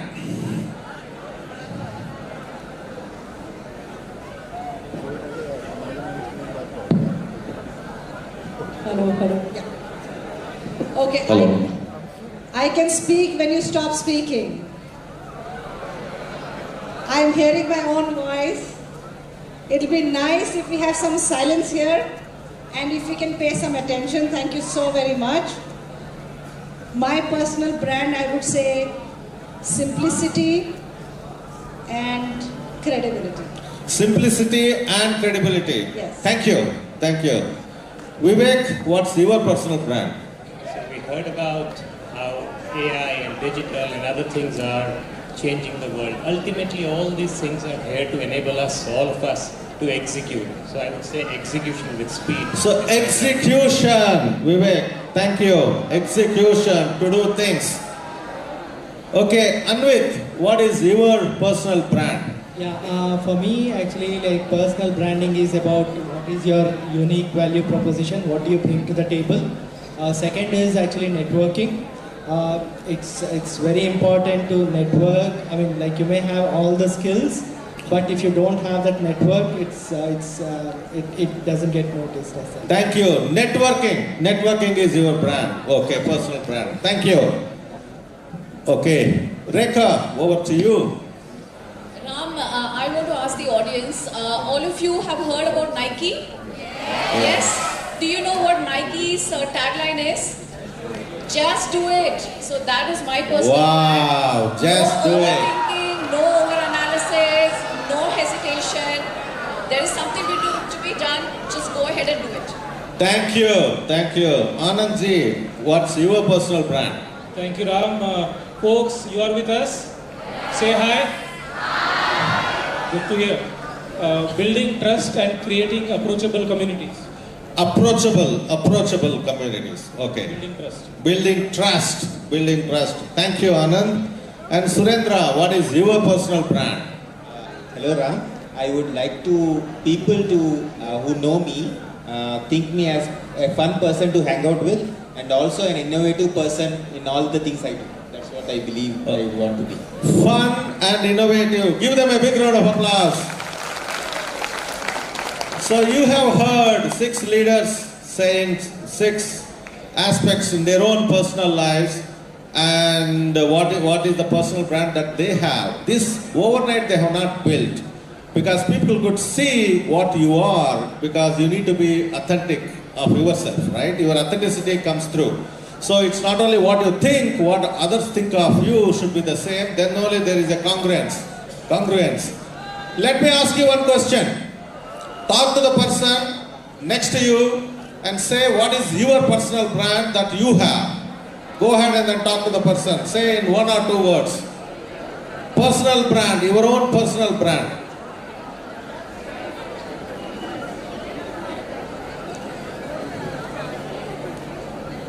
Anybody would like to say one word? Your own personal brand that you would like to build or that you already have? No, I don't think we'll get it. Okay, that's about the personal brand. Thank you. And may I request you to be silent. I'm going to go to the next part of the session where we are going to reveal one more secret beyond personal brand. Okay? This one is a tough one, and I request you to listen to what our leaders say about what this one. This one is emotional intelligence. Now I'm switching gears here. Emotional intelligence. It's not an easy one. Sounds very, emotional intelligence, right? So let me ask the leaders here, what do they mean by emotional intelligence? This side of the panel, and this side of the panel they are going to say why it is important. So this side, emotional. What is emotional intelligence, Tanuja? I think having a right balance between head and heart. Wow, right balance between... You can clap, it's okay. Head and heart. Super, I loved it. Very well said. I would say, how do we use that? Is in 3 things. One is for self, you can adapt more by using your emotional intelligence. Second is collaborate with others. And thirdly, how does that help you become better leaders? Excellent. So how do you use for self? Collaborate with others, right? Those are the 2 things that I take. The third one is, and become better. Okay, thank you. Yeah. So for me, actually, everything is going well. You are riding the highway. It's easy for you to navigate. But when things are down, how do you cope with adversities? How do you cope with failures? And also be empathetic to people who are around you is emotional. So being empathetic is one aspect that you are facing adversities. Particularly during adversity. Yes. Thank you, Anvit. Okay. Why it is important? Why emotional intelligence is important? So, Rekha? Ram, since morning, everyone's been talking about AI, AI, AI. I think more than AI, HI is important. So, HI is human intelligence. So, you can even call it as emotional intelligence or emotional quotient. You can have very high IQ, but what really determines your success in the corporate world is your ability to handle your emotions. I have seen many people who tend to get, distressed. Today, in the world, we also hear a lot about depression, anxiety. Many of these things became more prominent post the pandemic.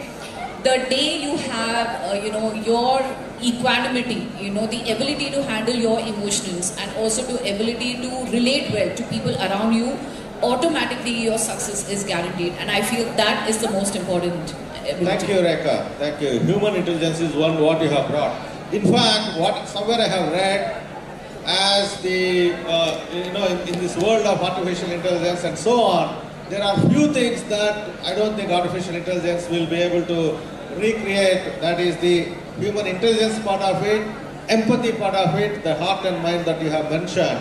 I think those are the things that will continue to be there with the human beings. Okay, Anandji. Thank you, Ram, and panelists, thank you for the insights. And I want to just share one incident which happened today. Vipul Bhai, has played a lot of cricket, and we were discussing the value of being in the moment and emotionally intelligent, because many youngsters and people at your age come into Indian cricket team or play for IPL and stuff like that.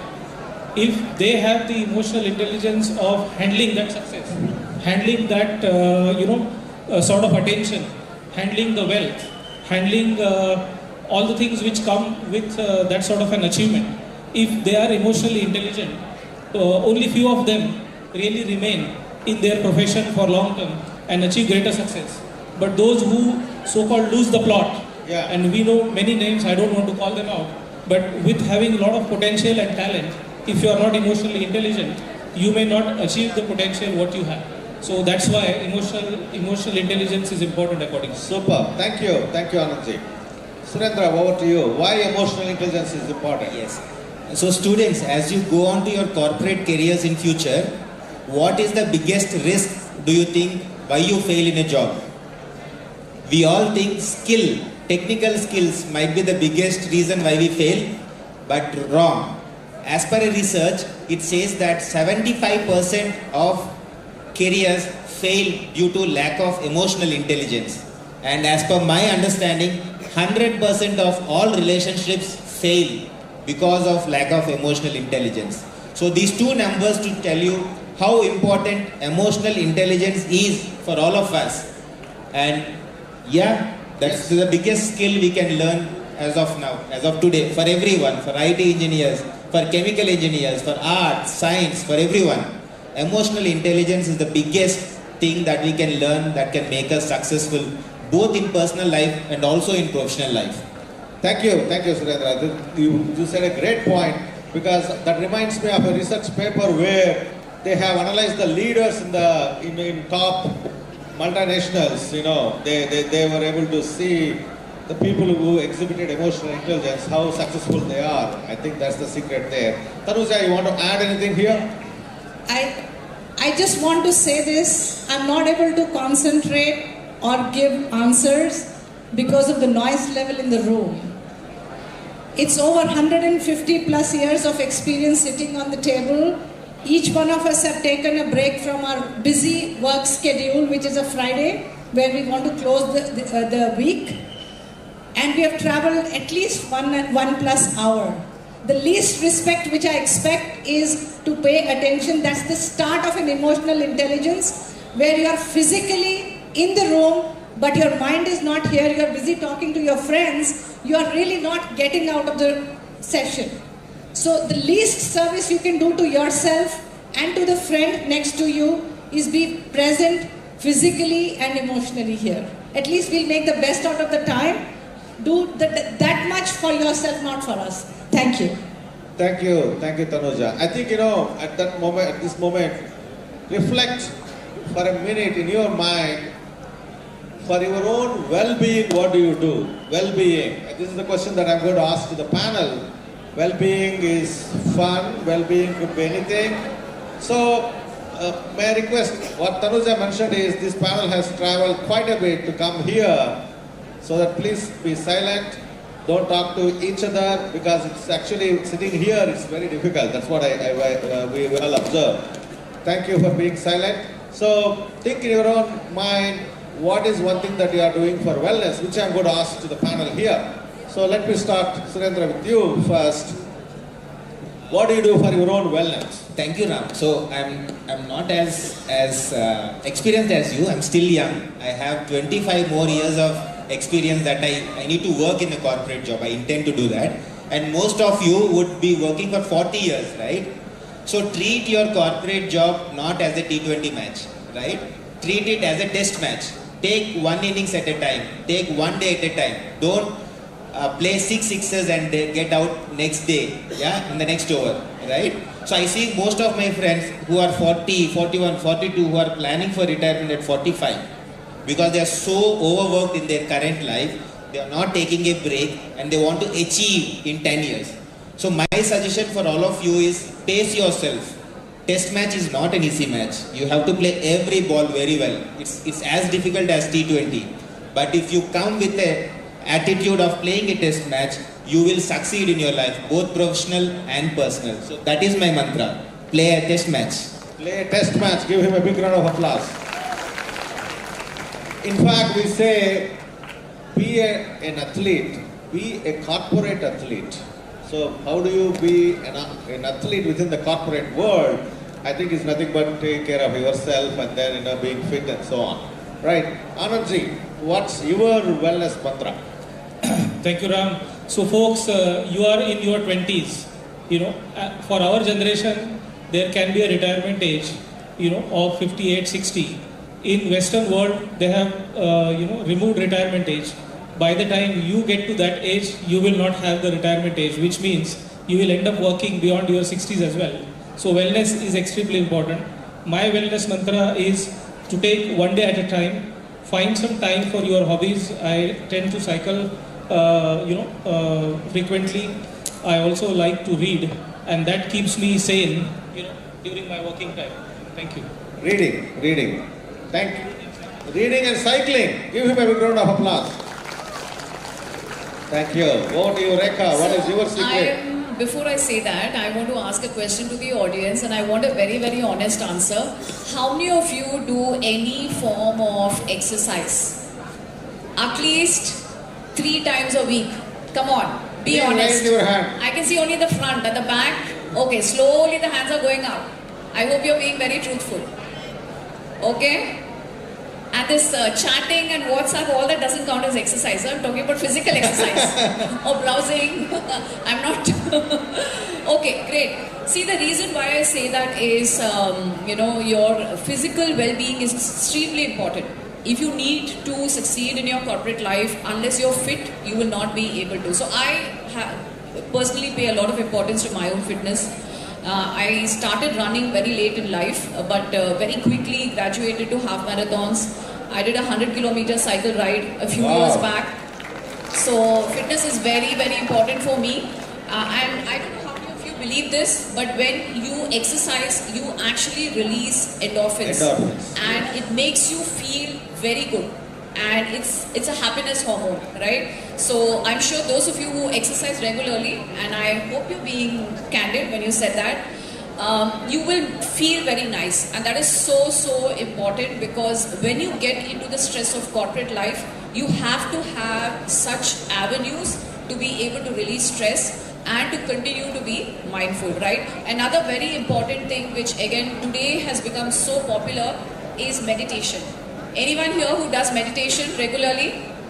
Yes? Meditation. Please don't think, oh, meditation is for these old people, who are in their 50s and 60s. It's not like that. Meditation is very, very powerful, extremely useful for every single one of us. Even if you spend 10 minutes or 5 minutes also every day meditating, you will see a huge difference in yourself. Thank you, Rekha. Anvit, what's your wellness mantra? Thanks, Ram. So 2 aspects, right? One is the physical well-being and the mental well-being. Physical, Rekha spoke about, exercise and so on and so forth. But at the same time, physical part, one is Food, be very, very cautious about what you eat. That is extremely important. Second is rest. That is also extremely important. Like you need to have at least like 7 to 8 hours of sleep to rejuvenate yourself. Then coming to the mental well-being, it's very, very important for you to be connected with your friends and family. It helps you to reduce your stress and anxiety. And at the same time, it really helps to be a bit religious or be into that spirituality aspect. Meditation is one such thing, and it really helps you because everything is not under your control. Sometimes things go out of it, and how do you face things which are not under your control? So you need to have that as a coping mechanism as well. Thank you. Over to you, Vivek. Thanks. I think well-being differs for different people, and also for the same person can differ based on where they are in the journey of life. I think it's important for people to work really hard, and the satisfaction and results that come out of that, rest and then recuperate as well.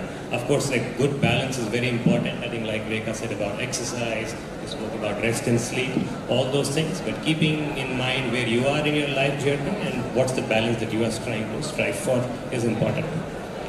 Thank you. Tanuja. So for me, sleep definitely it helps me reset the clock, and your mind is not overworked because otherwise it's telling you all the time which you don't want to think. So one is sleep. The second one is talking to your loved ones and being with your, whoever is that person, the friend, the family, anybody that you lean into. The moment you are sharing a lot more, your stress levels come down and your wellness is better. So sleep and staying connected with people. Yeah, in fact, a great point you have brought. In fact, we do in our surveys, employee engagement surveys, we do talk about, do you have a best friend at work? The reason is you need to have someone whom you could express yourself, you could pour out your emotions, you could talk anything that you are undergoing with your best friend. That's why we asked that question. So we want to have good friendships in the organization too. So that's where, there is someone whom you could listen to, or, someone is coming to you to pour out their issues. So thank you for bringing up that aspect. Thank you. So we will switch gears. So far we have covered, first we started with personal brand, then went to emotional intelligence, and now well-being. So in all these cases, right, keep these words in mind and see what you are going to do, because in the end you are going to do a mental exercise. And the last one is, when I look at this event has been possible because of streetcars, which is doing the lot of community service. That's what I understand. So in all our organization, we do a lot of community service, we do the social responsibility. So keeping that in mind, I know each one of us are doing in our own way. Tanuja, let me start with you. What is that you are doing in terms of social responsibility wise, social consciousness wise, and why it is important?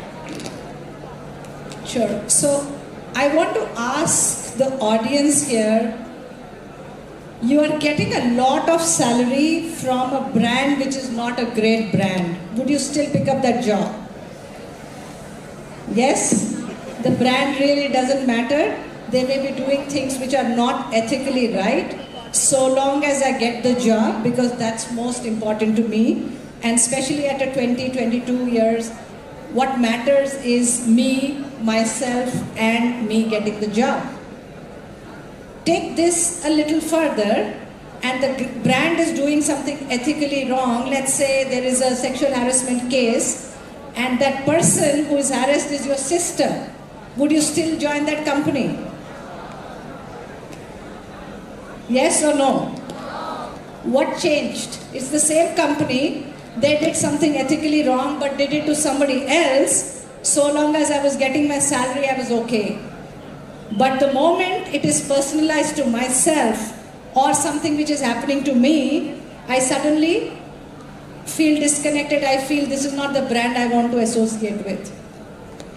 So it is important in today's lives to understand how brands are standing ethically on the right responsibility. Have you heard of CSR? CSR. I'm going to leave that word with you, understand what it is. How many of you also think that there is a parallel economy which is the social impact sector? Any one of you have heard about it? There's something called circular economy. I'm leaving these words for you to think how you want to build your career. There are profit-making organizations and there are social impact organizations. And the two are merging beautifully today. And what is happening is social impact organizations are also turning out to be profitable. I'm going to leave you 3 examples which you can go and check for yourself. This will tell you that there is a parallel economy. As much as we should be making profits, all of us should be having deep pockets for making money. There is a social cause which is equally important, and there is a social impact sector which is coming up for your future jobs, and the two shall merge together. I'm telling you 2 case studies. Go read about them. It will tell you how corporates are thinking about it and how, as consumers and also job seekers, you need to be socially conscious. One is Zara. Have you heard of the Zara brand? Yes. Okay. Go read about it on their labor practices. You will get a lot of insights on how the brand was shunned for the labor practices. I will leave it to you with that. It's a lot of malpractices where the clothing was secured from Bangladesh. I will leave it there. The other one is Levi's. You have heard of the brand, of course. Okay. So their dyeing of clothes and securing of the clothes from the farmers was shunned again. Read about it. And at this point in time, you will think these are great brands. I will still buy those clothes. If you are a farmer, you are not impacted. You don't think about it from that lens. Do the research. You will understand how these two parallel economies are merging. The third one which I want you to leave with is the word called ESG. Okay? Go Google, find out. Now, there is a very, very large set of audience which are looking at how corporates are building their practices, how organizations are ethical or not. It's important for you to understand how you pick up a job, and 2, look for social impact organizations as your career options. I will stop there. There's a lot here. Thank you, Tanuja. You taught you 3-letter words, right? CMR they know. Now you introduce CSR. Yes. So you ask them to do the groundwork, and also you have asked them to do ESG. Right? Oh, very interesting. Very interesting. A lot of homework for the audience. Absolutely. Okay. So Vivek, you want to add anything? See, I think like we spoke about well-being, so it's all about having holistic development. I don't think the holistic development is possible without keeping the CSR and the ESG impact in mind. So I think it's incumbent upon each one of us to think more holistically and more importantly see how we can contribute as such. Okay. Contribute more, individually. Thank you. Yeah, thanks, Ram. I echo with Tanuja what Tanuja said. A country like India with 140 crore population, expecting government to solve all the problems is not going to happen. And at the same time, there are organizations. I'll speak a bit about Rapido here. Rapido started off as a company to solve the problem of commute. In the process of it, roughly, we call our drivers as captains. Almost 50 lakh captains are making money through Rapido, and at the same time every month around 8 lakh captains use Rapido as a source of income, livelihood for themselves. So you can be, as Tanuja said, you can make an impact. There is a social problem. You can still be a company, make profits out of it, but solve the problem for people and the society as such. I think you brought up a great point. You are solving the social problem, and that you are making money, which is important for the organization. So in the organization that I work for, Deloitte, we have what is known as Impact Day. In a year, all the 90,000 employees, we give one day officially, a day to provide social service. We have 50 projects that we have taken up, wherein it could be orphanage, it could be child education, girl education, and so on. And people throughout the year they contribute, but on that day, on a paid day, they go around and then they do contribute. In fact, across the country, across the world, that's something that we believe all our employees need to do, contribute to the society and the community that we work for. Rekha, over to you. Anything that you want to add? Yeah, I just want to add more along similar lines, Ram. I think, most organizations, depending on where you join, you will have CSR committees, and there is incredible work being done. See, no one's going to force you, but the choice is always yours, right? And believe me, there's immense personal benefit to participating in initiatives like this. For example, in our organization, we do a lot of work with underprivileged schools.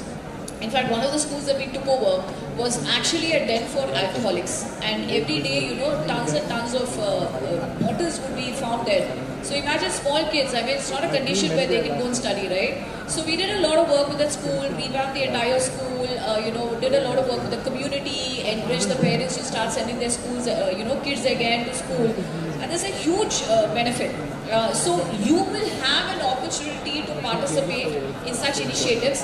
Now whether you do it or not is the choice is always yours. But if you do, I can guarantee the learning that you get, the emotional intelligence, the well-being, everything that we spoke about earlier, the personal branding, all of this gets encompassed into this experience that you will gain by participating in initiatives like this and supporting, the underprivileged communities. Anand, would you like to add? Thank you, Rekha. Thank you, Ram.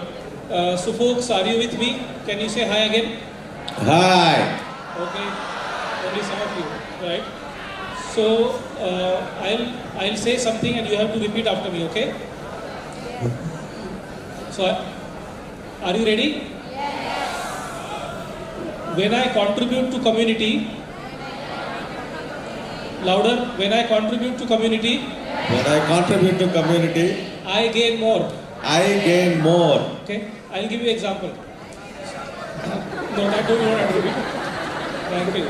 Most of you are good bots. Okay, excellent. So, volunteering is a very, very important community work. Today in the audience in the front row, if you see, there are at least half a dozen people who are in the boards of the organizations because they have found some social cause and volunteered for it, and they gain those positions in large organizations, in large communities. Volunteering has given me a lot of exposure. Many of you have heard about London Olympic, which was there in 2012. I was volunteering in London Olympic for Olympic as well as Paralympic for my own sports, which was basketball and handball. Now, looking at me, you know that I am not that athlete who can, compete in Olympic. But to get an exposure to work in what we call it as field of play, which means you are next to those players and working along with the players and the International Olympic Committee, those kind of things become possible when you volunteer and you have the ability and willingness to go in the community and contribute. So I would encourage each one of you to pick up some such projects, go ahead and contribute. You will gain much more than what you are giving to the community. Thank you, Anandji. I think, what you have said is contribute to the community. So we have shared our experiences, the panel of 6 eminent leaders here. Give them a big round of applause. What we are going to do is, just to remember what we have taught, you are going to repeat after me, but then we do in a particular way. This left side of the crowd, only this crowd, you say emotional intelligence. Say loudly. This side, personal brand. That side, well-being. Okay, shout now, this side. You forgot already, emotional intelligence. Personal brand. Emotional intelligence. And all three are important and contribute to the society. And the final secret is taking good selfie is important, so I'm going to take the selfie of this entire audience with the panel. This is the secret for success and post it. Okay, come, let's the panel, let's take the selfie.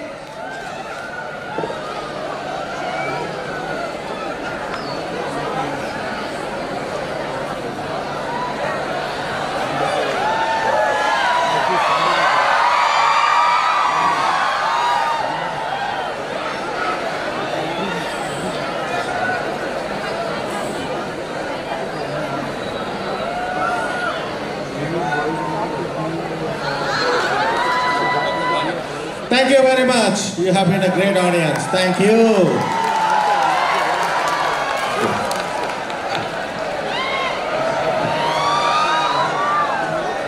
Thank you so much. I request the crowd to please settle down. Your buses are not moving till the end of this program, so I want you guys to settle down. Your buses are still here, right? Thank you so much. Swiftly moving on, we'll have the last panel discussion right now happening. This will be a fireside chat with 12 students elected on the stage. The topic is preparing for future of digital workforce, developing future ready skills. I would now like to invite Srinivas Rao Mahankali sir, CEO of T-Hub, Amit Saho, Vinay Prabhu, Agnivesh Thakur, Sirisha Kumireddy and Virat Singh. To give you a brief discussion about the leaders, Srinivas Rao Mahankali, also known as MSR, is the CEO of the world's largest innovation hub, that is T-Hub. He is an IT industry veteran with over 36 years of experience. His professional career spans 3 journeys: as IT professional for 12 years, as entrepreneur for 22 years, later as ecosystem builder since 2020, first as CEO of GAME, which is Global Alliance for Mass Entrepreneurship, a social impact entity focused on solving issues related to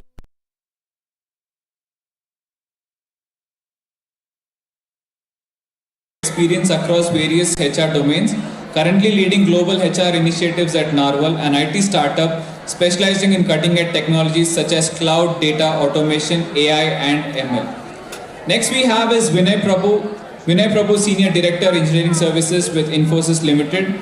He's worked with some large clients in high-tech segment in their digital transformation innovatives.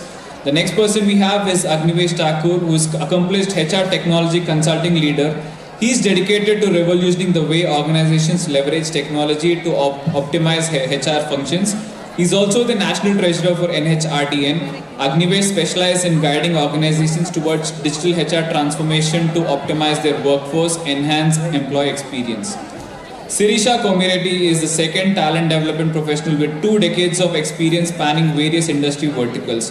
As a post-graduation in management and accounting, she pursued a certification in global business leadership from U21 Global and Harvard Business Planning. She is currently working as the Global Head Talent Development for Signity Technologies. The last person we have here is Virat Singh. He is a product manager at Razorpay, leading monetization and growth. He is an MBA from ISB and is graduated with scholarship. He has previously worked with Amazon, leading engineering for Alexa. I would now hand over the stage to you guys. Thank you.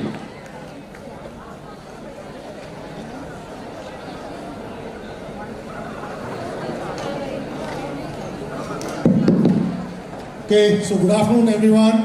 How's the Josh today? How's the Josh today? Can't hear you at all. How's the Josh today? Okay, little better. Very low energy.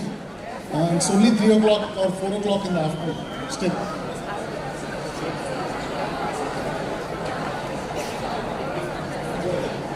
It sounds like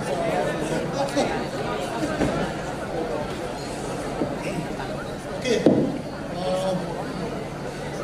The topic we have is preparing for the future of digital workforce, developing future ready skills. So I believe there are 24 selected participants. Where are they? Okay, they are all coming.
Okay, folks, all ready?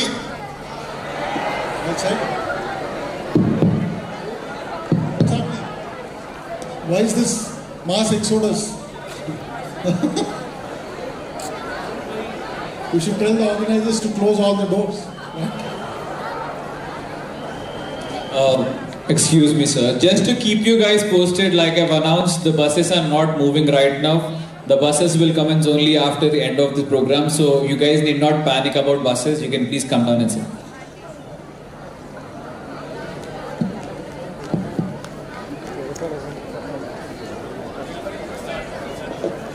Yeah, I think our conversation should be more focused on people who are interested. We do have a bunch of kids who are interested in asking questions.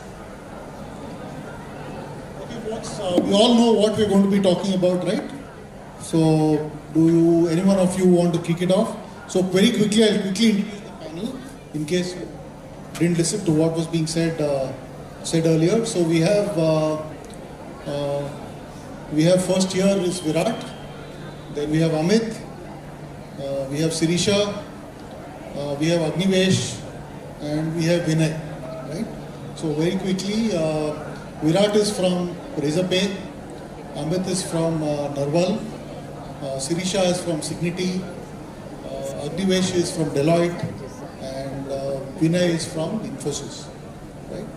So I'm sure all of you will probably want to be queuing up to get into these companies after you graduate. So please make sure you put together a good impression on them, okay? Ask them difficult questions so they think, whatever. Okay, so let's start. The theme is preparing for the future of the digital workforce and developing future-ready skills. So any one of you can start and throw it open. If there's someone specific you want to ask, do it that way, or we'll just throw it open to everyone. Good evening, all. My question is, as you see, the digital literacy is increasing day by day. When you come to maybe for students or else for every person, it became a necessary part. Like learning digital skills become very necessary. So in evolving era of digital landscape at workplace, what are the core required skills for someone like me as a student learn to be good at digital things such as digital literacy? So sorry, can you quickly tell us your name? Rahul. Rahul. Okay. So would you like to go first, Virat? Let's do this clockwise and anti-clockwise. Sure. Thank you for the introduction, and thanks, Rahul. That's an interesting question, right? So I think the biggest thing when it comes to how to kind of prepare yourself for this in the world of digital literacy is just the capacity to adapt on the fly and the agility to kind of do it on the fly, right? Because the digital world is moving at the speed of like a mile a minute, right? Because right now we see Gen AI, before that there was the talk about the metaverse, before that the blockchain. So things are moving at a rapid fire pace. And I think the biggest key to succeed in a world like this is just the capability to be able to adapt on the fly like that. And more so about, I would say, look at it in the sense that how can the digital changes empower you further, right? It's not about, it's not about using them as a tool. It's about trying to see if you can use them to unlock higher potential than you can currently utilize. So what I'm trying to say is, don't think of it as like Microsoft Word or a tool like that. Think of it like, as a assistant that you might be able to have, and use it in a much higher capacity than you currently think of. So. Just do a quick follow-up with, so one is, I think you talked about skills, right? Also, obviously, I guess knowledge and attitude are important, right? So I'm going to, between you and Amit, if you could talk about the relative importance of knowledge and attitude in combination to skills, right? And when I'm going to ask Sirisha and I think, should I ask Vinay or should I ask anyone? Okay, I'm going to ask you, I think, about hard skills and soft skills, right? So if you can cover the first part and then we'll ask them.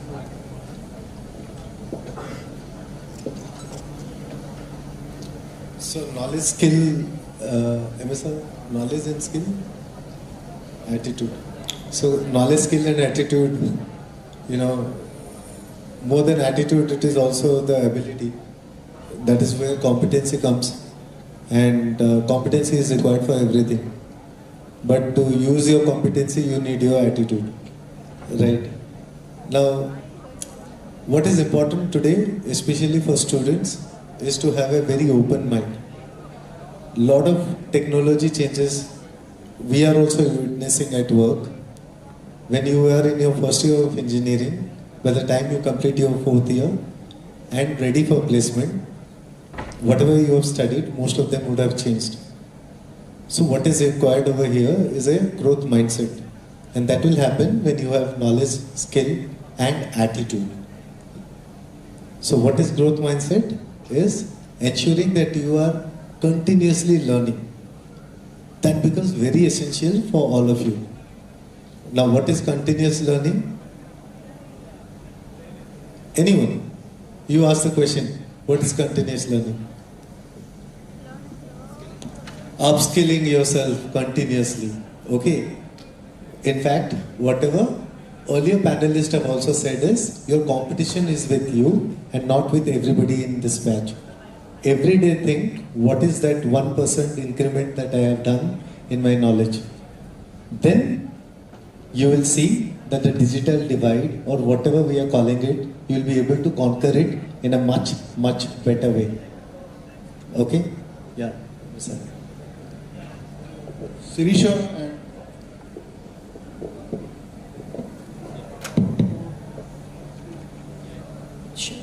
So the question which is asked by MSR is about the importance of having a good balance between hard skills and soft skills. Hard skills typically are your technology skills, your technical skills, the technical acumen that you have, because you are trained for that in college, right? Some of you are computer sciences graduates here, yeah? So you do have programming skills as basic, so that is required for you to move on in your career or to join an organization. This is what you'll be tested. All right. Similarly, for someone who's joining a pharma or a manufacturing, maybe IT skills or the technical skills are not required, but you might have some domain knowledge which is required. These are the hard skills. Today, in today's world, what takes you further in your career is not just the technical capability or the technical skills and knowledge, but also your soft skills. When I say soft skills, it could be something which Rekha and team have covered on the emotional intelligence. Communication plays a major role in you furthering your career. When I say communication, how do we actually select a candidate for the organization? We come to campuses and we select people, right? We do an aptitude test, we do a technical round. We also do a conversation with you all, right? When we have that conversation, when we are conducting that conversation with you all, we see how good you're able to articulate what you're thinking. What is articulation? Very simple. Are you able to express what you have in your mind or not? That is something that we check on. Because if you do not understand what I'm trying to say, tomorrow if there is a client requirement which is being given to you, what would you make out of it? Nothing, right? So you're lost. You don't know what the technical requirement that the client is giving. So communication for me plays a major role for you to further your career. Similarly, comprehension skills, again trying to understand what we're trying to say, articulate as you speak. These two things form the basic it is the toolkit for me to take you into an organization. Again, a right balance is important. I cannot say technical is less important than soft skills. Both of them need to be in the right balance. Depends again on the role that you pick up. If you're in a marketing and communication kind of a role, maybe you don't need that many technical skills that you require in a soft skill, in a technical area. But however, if your role is a core engineer kind of a role, software engineer kind of role, communication might take a back seat, but then technical skills would be the basis for you to move up. So that's my take, sir. Yeah, so this happens when you are given a topic and your co-panelist has already spoken your mind, right? But then you need to rephrase your own stuff like that, right? So I'll just add a couple of things to this. See, this is again a big debate, not happening from today, it's happening from ages, right? That soft skills versus tech skills or experience, what is happening, right? So a lot of newer psychological assessments and industries are talking about that what is core important for you. In whatever situation you see, there are 3-4 basic things will remain the same. One, be it your tech skills, soft skills, anything, that what we look at in terms of your own growth is the first is conceptual clarity.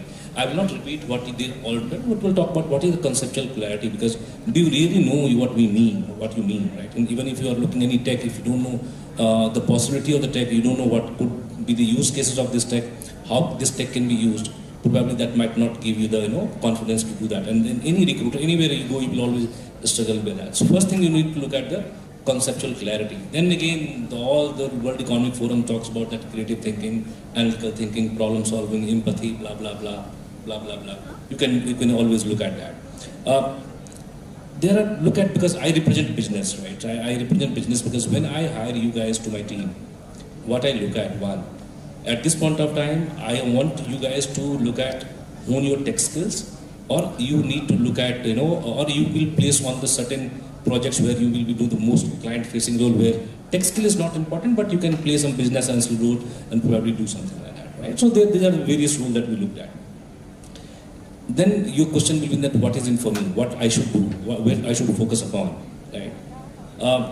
The day, and I am making very responsible statement, the day you are passing out from the college, you are obsolete. So please don't think that what got you here will take you there. So the day you are passing out, you are obsolete. Because any organization will go, and my friends sitting here, they hired chemical engineer and made them IT engineers, right? They hired petrochemical engineers, they made this stuff. So I don't care about tech, I am caring about you. I am caring about your skills, because do you have the real critical thinking skills? Have you do you have the ability to learn, as Amit was saying, right? The learning agility has to be high, right? So these are the basic things that we generally look in terms of skilling. What we also looked at in terms of continuous skilling. I just give example. I was talking to a candidate, and candidate was like saying that, sir, honestly, my course was boring, I didn't do much, but I did what I did. I went to Coursera and did multiple courses, and this is what I figured out. Though I'm an electronics engineer, but I care and am, because I was not getting the rank, and I got the rank, and I got admission, but this was not my calling. And I don't have the luxury to change it, but what I did, I found my calling in Python, so what I did these courses, and I am good at it. And with this, I also participated in many hackathon where I got multiple awards. Some of my ideas were selected. Within 2 minutes, he was selected in my team. So imagine kind of opportunity that we need to look at, right? And then once what happens that once you are conceptually clear, obviously your confidence will speaks from your ways. So these are the basic things I talk about, the hard skills and soft skills in education. I think to add on to what both Sirisha and Ramesh said, theory is one part. I'm sure you'll all crack it, you're all smart, you'll do it. It's all about how you are going to put it into practice. That's more important. Right? You learn something, build something out of it. Make a proof of concept, demonstrate it to somebody. A picture can replace 1,000 words, that's what we say, right? A demo or a POC can replace 1,000,000 pictures. That's more important. What can you demonstrate to your audience, to the panel, the interviewers, whoever it is, right? Your skill is going to come out through what you can build and showcase. It's not about few questions that you answer in an interview panel. That's not what is important. Like he rightly said, your degree could have been somewhere else. We hire people for their problem-solving skills, their analytical thinking skills. That's what is required at the end of the day. Because tomorrow we don't know where the technology is going to go. We're all talking about being future ready. Nobody has seen the future, right? We have to be confident in our conceptual skills, right? Like he rightly said. That is what is important. And use that to build something which you can showcase to people. I think that will talk volumes about ourselves.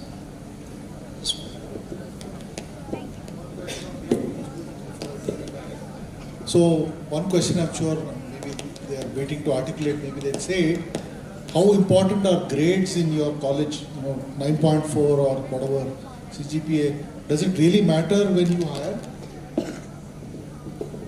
Yeah, I can answer that. I've been doing a lot of hiring. Grades is just a criteria. For example, it will be like, are you 60% or more? That's it. But trust me, there are great candidates who have a great hacker rank score. We are more inclined towards interviewing them than a person who has a 90.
counselors who are available out there. You know that most of this career counseling institutes which are available, they do it free of cost. You don't have to really enroll and pay them a ransom and then go ahead and be a part of it.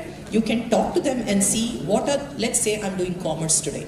For me to move on and pick up a post-graduation, or for me to pick up a career, what are the opportunities which are available? They'll give you a map of the different things that you can do after you complete your graduation. Similarly for a BTech grad, what is that they can pick up? Today I've done mechanical engineering, but tomorrow I want to get into digital or I want to get into IT, what is that I can do? So this information will be available, and most institutes are tied up with this career counseling organizations. You should seek help from them, while from an industry perspective, we don't care. I don't care what background you come from. Once you clear the interview, you're part of the organization. Me as a learning and development professional, I will train you on the requisite skills, which is what I'm going to do. That's my job, right? So it's up to you as to what you want to choose, and you should be passionate about doing something. Just don't pick it up because it's come your way. Pick it up because you're interested in doing it. Could be like you could be a BTech graduate, but you want to do some digital marketing stuff. It's pretty interesting today, right? A lot of youngsters pick up digital marketing. So don't hesitate, but then possess relevant skills before you explore those opportunities in the market. Just don't be there and say, hey, I want to pick up digital marketing. Who will give you an opportunity? No one wants to give you an opportunity in that area, right? So recently I've gone through a career counseling course I have taken. Okay, the company is Edu Miles. And what I found out is there are 84 career paths, and each path has got like 16 tracks and sub-tracks. So it's a huge tree kind of a thing, right? So what I would suggest is, like Sirisha said, career counseling, they have psychometric assessments, okay, which I also took. And I found out that I should have been an entrepreneur. So I realized it now, and MSR is here, so we'll see something in the next few years coming out with something from TIA for sure. But what I'm trying to say over here is, you all must do some psychometric analysis so that you know exactly which line to be picked up. Now, it will be very close to your aspirations, or it may not be, for which counseling is required. Well, like my friends talked about here, it could be a mentor, but definitely not your relatives or parents. It has to be someone who is neutral, who will guide you in your career. Okay?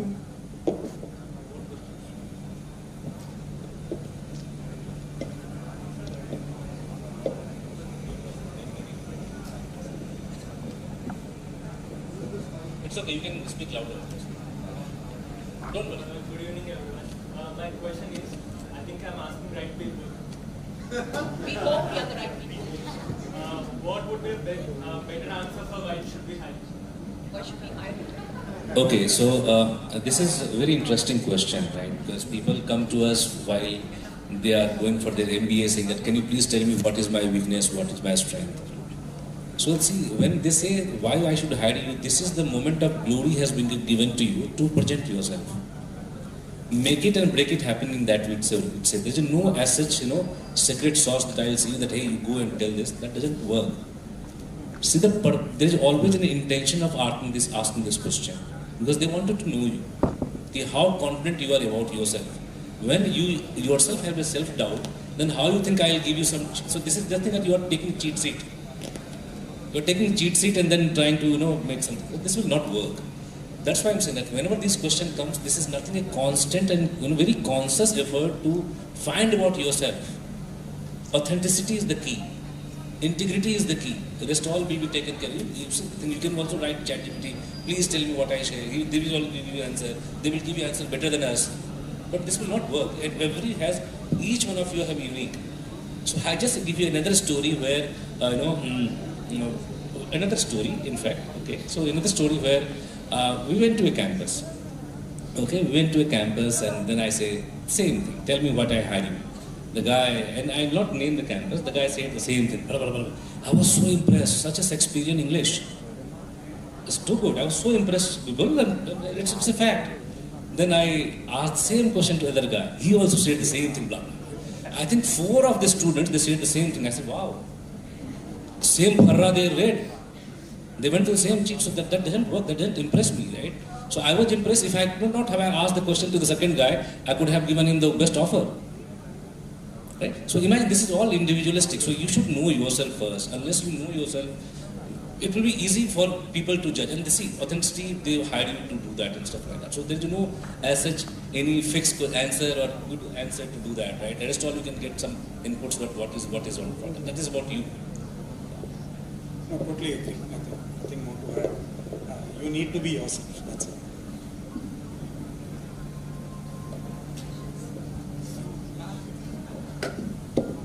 Yeah. Good evening, everyone. So first of all, to give a little bit background about myself, I am right now a computer science undergrad, and I'm into technical background. So as you already told, we have to take psychometry to choose which field we want to go into. Even when we do that, it's very uncertain. Right now, I have a dilemma whether I am fit for a technical role or for a non-tech role. And I seem to, when I think about technical role, it's all about upskilling yourself and every time learning some new technology and always understanding it and again adapting to it. But when you're talking about non-technical role, it's about problem solving. It is our day-to-day skills, and it's about managing a company to unleash its potential. So I seem to be more inclined to non-tech role, but I have that small dilemma whether should I go into that role? What if I fail? And I also want to understand the relevance of doing an MBA because many roles which are non-tech usually they make a mandate of having a commerce degree or a business background, business degree. So how relevant is that? And what should I do to actually maybe which field to choose and how should I become good in that field and build a good career? First part I'll give Virat this. No, actually I wanted to pull the mic from you when you said non-technical, I don't need to learn. No, definitely not true. Right from 1:30 today, I think every panelist has made a point that continuous learning is the name of the game. There is no getting away from it. There is no shortcut. Hard work has no substitute. Okay? Take any field. I mean, when you said non-technical, I was saying medical. I was just thinking while you were speaking. If the doctor is going to treat you based on what he learned 20 years ago, you will still be on that bed, right? There are new, or maybe not, right? The advances that have happened in medicine, the doctor has to know so that he can treat the patient with the latest available tools at his hand, right? That is extremely important, and that is true for any industry you go to. So there is no getting away from this. Saying technology means I have to keep upskilling because it's continuously evolving, I need to learn. Is there any other place where I don't need to learn and I'm safe? There is no such thing on the earth today. Even if it's a farmer who's doing a great work out on the fields there are huge advancements out there to increase the yield and so on, right? To going to space, right? I'm taking extremes. There is a reusable boosters out there. Earlier it was not there, right? Now everything is changing. Is there a part of anybody's industry that is not touched? No, that's not true. So there is no substitute for hard work. There is nothing that once you have learned it, that's it. You have to continuously learn.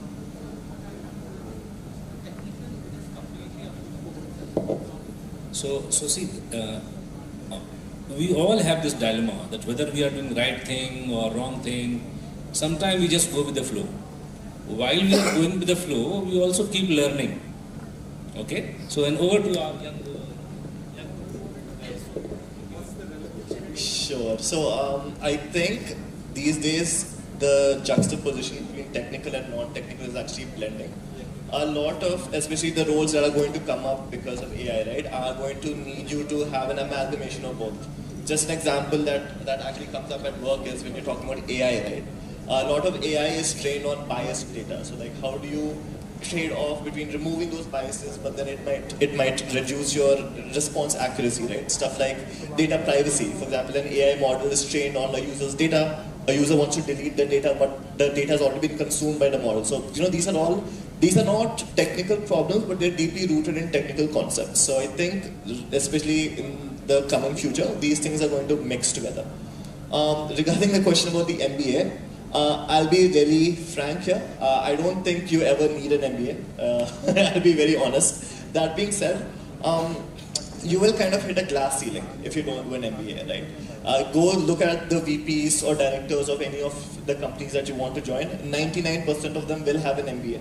And that's because you cannot climb further in your career if you don't have an MBA. So some other candidate, you might be smarter than them, but just because they have an MBA, they will be given the edge over there. So yeah, if you want to climb the corporate ladder, I would eventually suggest you do an MBA. And do it earlier, because from what I've noticed, a lot of recruitment agencies or just recruiters in general, your years of pre-MBA are not valued as much as your years post-MBA. So the earlier you do, the better it will be. So hopefully that clarifies. Sorry? Yeah, college matters, because again, right, if you if you put yourself in the shoes of a recruiter, there are hundreds and thousands of candidates that you have to kind of recruit, right? You want signals from them. Your college is a potential signal. Your GPA is a potential signal. So anything that can kind of help will definitely help your case. And also, your college matters more so than anything because of your alumni network, right? And your alumni network from like some Ivy League college is way more powerful than your alumni network from something that's not as prestigious. So, yeah. So just to add one thing, I am an alumni of XLRA. Okay, yeah, and alumni networks are very powerful. That's one. Now at this age, I am also doing a global HR program from National University of Singapore. Why I am investing? Like Rekha did CHRO course from ISB, and I'm sure others are also doing something. It's important that we all need to invest in education, and yes, the college name matters. So for that, you really need to study well. While grades are not important, I am still sticking to it. Quickly, from a psychometric test standpoint, just wanted to clarify, it will not tell you to choose one career. It will give you 5 out of those 16 that you can choose from. So for me, first one was entrepreneurship. The second closest was politics. Third one was HR, social service, advertising and marketing. So if you follow me on LinkedIn, you'll know how much I market myself and my companies. Yeah? So. Just to answer the question that you had, are you clear? Am I clear about what I want to do? None of us here is clear about what we want to do in life. You will go figure. Okay? So if you're thinking that today I need to know what exactly I'm going to do 20 years later, that's not going to happen. All of us ended up in these kind of jobs either by choice or by chance. Most of them I would say by chance. So till you actually get there and try to wade through the waters, you'll not understand what your passion is about. And if you're thinking everyone in this room, even the lecturers in your college, the management of your college, already know what they want to do, no. This is called an imposter syndrome. All of us suffer with that, and then read a little more about it, you'll understand it. Okay. Sir, just one thing. MBA is important, and what I would say is MBA is important. Okay. What you need to do is get some experience and then do MBA. You will be placed very quickly than the person from the college who has done an MBA. Because as companies, when we go for campus, if someone has experience, they get a little higher pay also, and they are the first one to be chosen.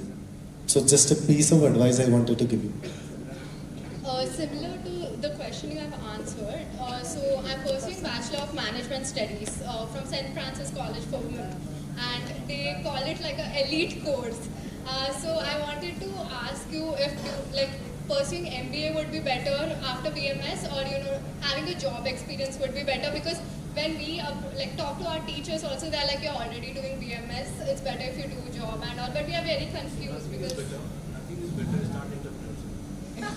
So I'll quickly respond to that question. Okay. So I'm going to respond one to point Virat made and Amit made. So you know what the full form of MBA is? Huh? No, it is Maha Bevakoof Aadmi. Okay, first. That's one. And I'll tell you one more thing, right? I did my MBA 37 years ago. Before some of the people on this panel were born, I think, right? So two takeaways, right? First of all, I think there is empirical evidence to prove that the value of an MBA is for the first 7 years after you graduate, after which equalization because of what you've done in the workforce takes over. That's one. Second, I think to respond to your point, I can tell you even from personal experience that I think working for a couple of years, so for example, if you're going to discuss strategy, right, which is what you learn, for example, in MBA, right, or for example, so I'll tell you, quick this thing, right. So one of the things which you learn in an MBA course is selling 101, right. But if you've never sold, for you to be able to relate, become very, very hard, right. So I think, and if you look at what happens, for example, for B schools in the US as opposed to India, B schools in the US insist that you need to have at least 2 or 3 years or for example, even an ISB, right? You need to have worked for 3 years because then you can relate what is being taught to some of the experiences which you had in the workplace, right? So it's always probably, I would say that it's probably better to work for about 2 or 3 years and then decide to do anything. Yeah? And that way you don't become a burden on your parents also. Okay. And your college, Deloitte and ADP, they take everyone. So you don't get a chance to work only. So they have to be blamed. So the question is right back at you. What is that you want to do? Forget about what your lecturer wants you to do.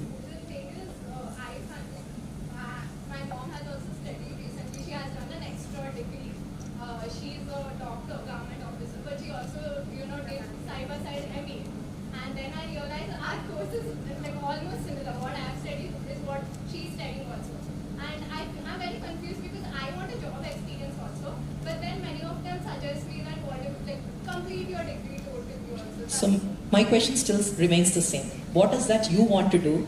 Not something that your mother did or your aunt did, but typically you as an individual, what are you wanting to do? Do you want to really pick up a job, work for a couple of years, then do your MBA, or you want to do MBA? What is your inclination towards?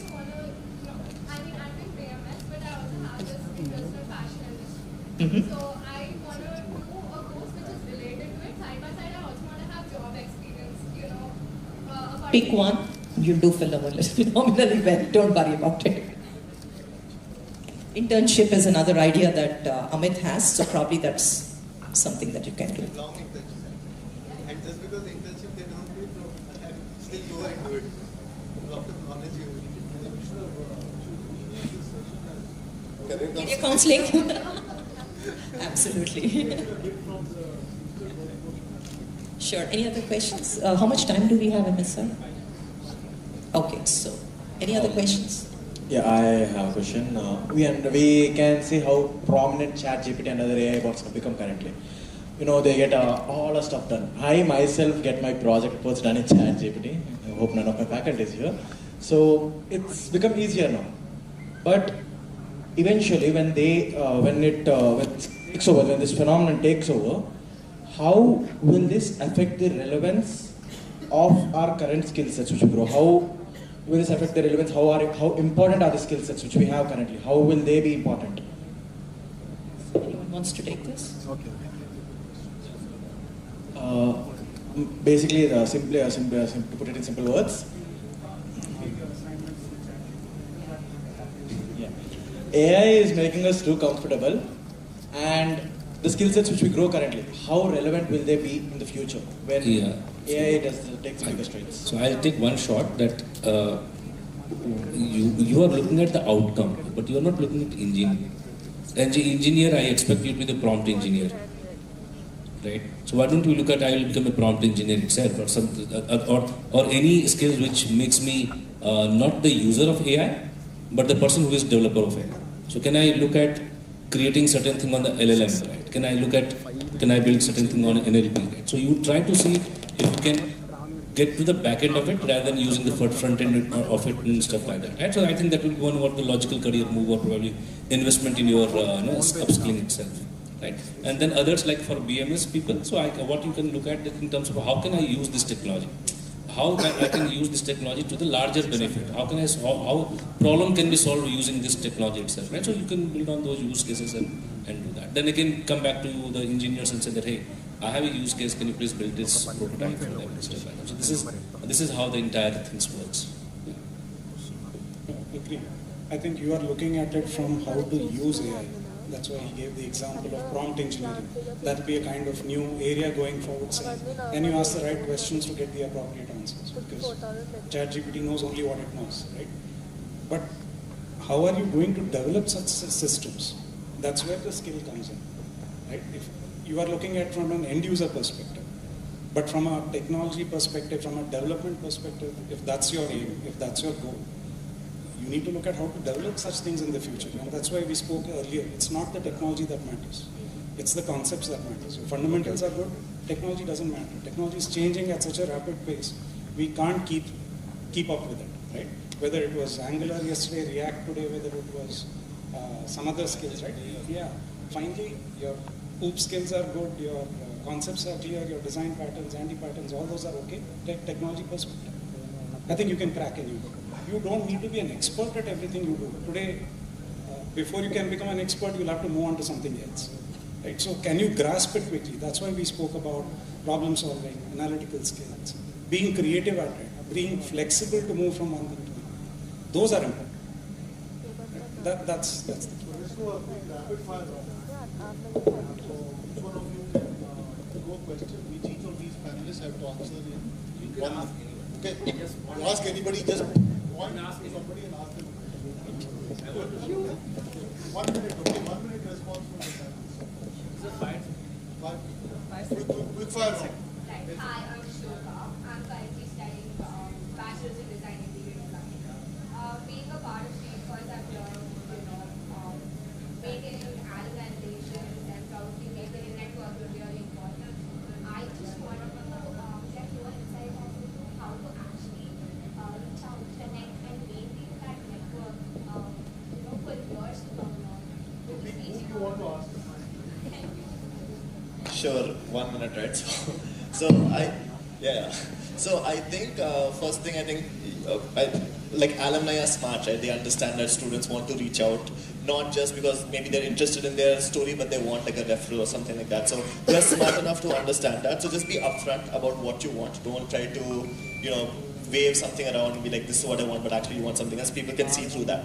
Number two, just try to find alumni that you have some kind of a connection with, right? Maybe they went to the same school as you, or maybe they are working in an industry or a company that you want to join. That is a good way to kind of connect with, because then there is genuine interest over there, and that will make it just easier for you to kind of, get to know them.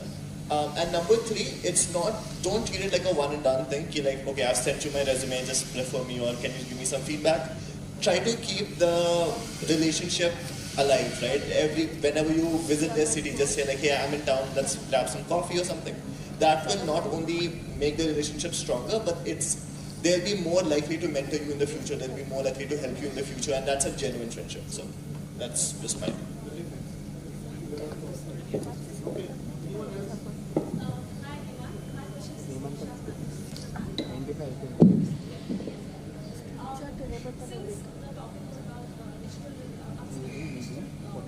technical issues and skills are required.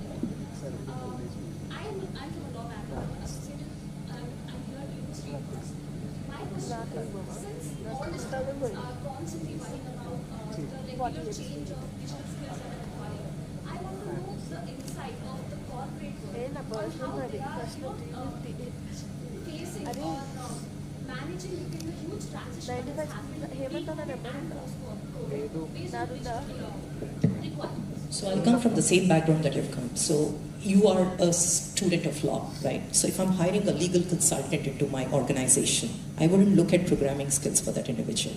I would look at someone who can understand and navigate through the digital map that we have within the organization. Do you know Outlook? Do you know the basic PowerPoint presentations, etc., etc.? Then again, having a bit of digital literacy, which can make your job easier, effortless, and the time is going to be, super fast, outcome based. So this is what I would look at, and you don't have to really get worried about the whole story of I need to be up there in the race. It's not a race for sure. Okay, so again, people say that I need to be up there, I need to understand AI, I need to understand ML. All this is good, but get your basic skills right. Today, you're an undergrad. For the rest of the students who are here, engineering BTech grads, get your programming, the OOPS concepts that you're talking about, SDLC. These are the things which are required for you to secure a job. Once you get there, you can pick up new skills. Certifications are available up there in the market, right? There's so many hosts of certifications which are available in the market. How many students from this on the dais who are present here are doing something over and above what your college is, teaching? Certifications, anyone? 3 of you. This is a good number. I was in another college recently, and there was a room filled with 200 people. There's only one person who raised their hand. They feel that the college is giving them enough education. They don't really need to go out and seek any certifications, but these things are going to help. It is of self-interest to you. No one is forcing you to do it, but you're picking it because you think this will advance your opportunity to get into a corporate. This is important. Similarly, just check what is relevant for the area that you're working in and you're seeking a job in, and pick that. That's good enough. Don't get into the rat race. Okay, one last question before we close. The guy in the...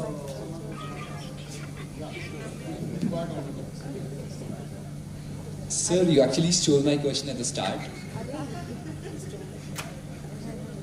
I actually thought of asking you out regarding how a student makes himself ready for the industry post-graduation, post-college or so, where I've spoken to many friends or people, students in and around, where they complete their graduation, but they have a certain skills of soft or hard, getting both of them in conclusion, but they're not industry ready. How could we use educational systems or colleges and make students adapt to digital skills and make them ready above?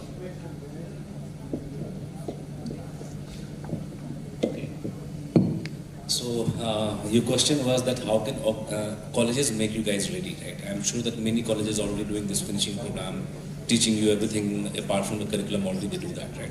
So see, each institution is very conscious, right? Each institution is very serious also. It's up to you that how much you extract the information, how much you develop the personality on that, right? And anything which we all talked about and probably we already answered from 130 onwards. We have been answering the question again and again. So I'll, at the cost of, risk of being a broken record, I'll say the same thing. Have few basic skills, your creative thinking, integrity, and then creative skills, problem solving, right? This will always help. Technology is just a medium, or anything that you do. Law is just a medium. If you are able to solve a case, it's just a medium, or probably interior designing, or all the things that you guys do. This is just like a different medium. But ultimately happens, are you able to solve a problem? Right? Are you able to think creatively? Are you able to innovate certain things to solve a larger problem in the society? This will really help you guys out. How to invest in yourself, right? How to invest in yourself is the personal choice that you have to make. Either you take it from your own reading, reading by, let's say, various self-help books, or going to the different courses, or how you do that, right? Because there are multiple courses that you do for yourself itself. It's like how you groom yourself, right? Sometimes you groom by going to the salon and probably get you groomed. Sometimes you do home grooming itself, right? It's up to you that how you do that. Options are available. Right? Options are available, and what is right, what is wrong, what is not right, which will be completely in you. For you, let's say one-to-one mentoring will work. For you, some you say no, I'm a self-motivated guy. I'll try to do that. Right? So look at different vehicles which will help you in grooming to the next level itself, right? And so these are the things that you can generally look at.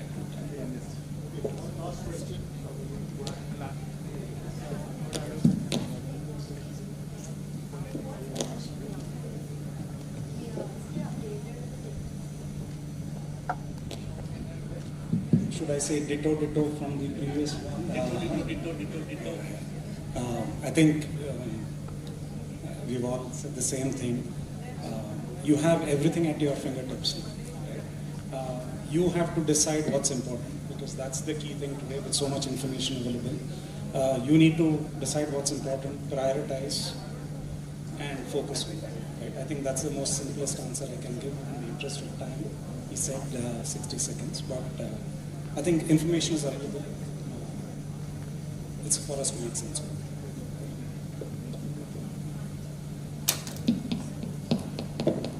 Thank you. Actually, I was redundant. I was not required here. But Akhilesh asked me to come here. So I'm happy to be here. Thank you guys and thank you young ladies for some really thought-provoking questions, and thank you panel for your illuminating views, I think, right? So thank you Brad, thank you Amit, thank you Sirisha, thank you Administration, thank you Ina, and thank you everyone. Thank you.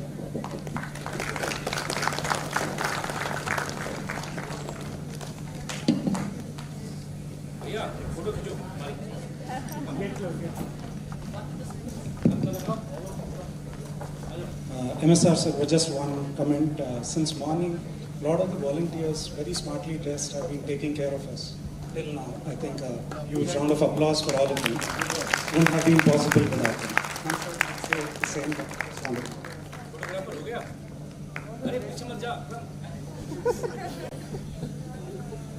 Will not take your camera. First of all, one big skill, don't listen to HR managers. I'll ask you why MBA is not important. Spending 45 lakhs. Thank you. Thank you. All the best.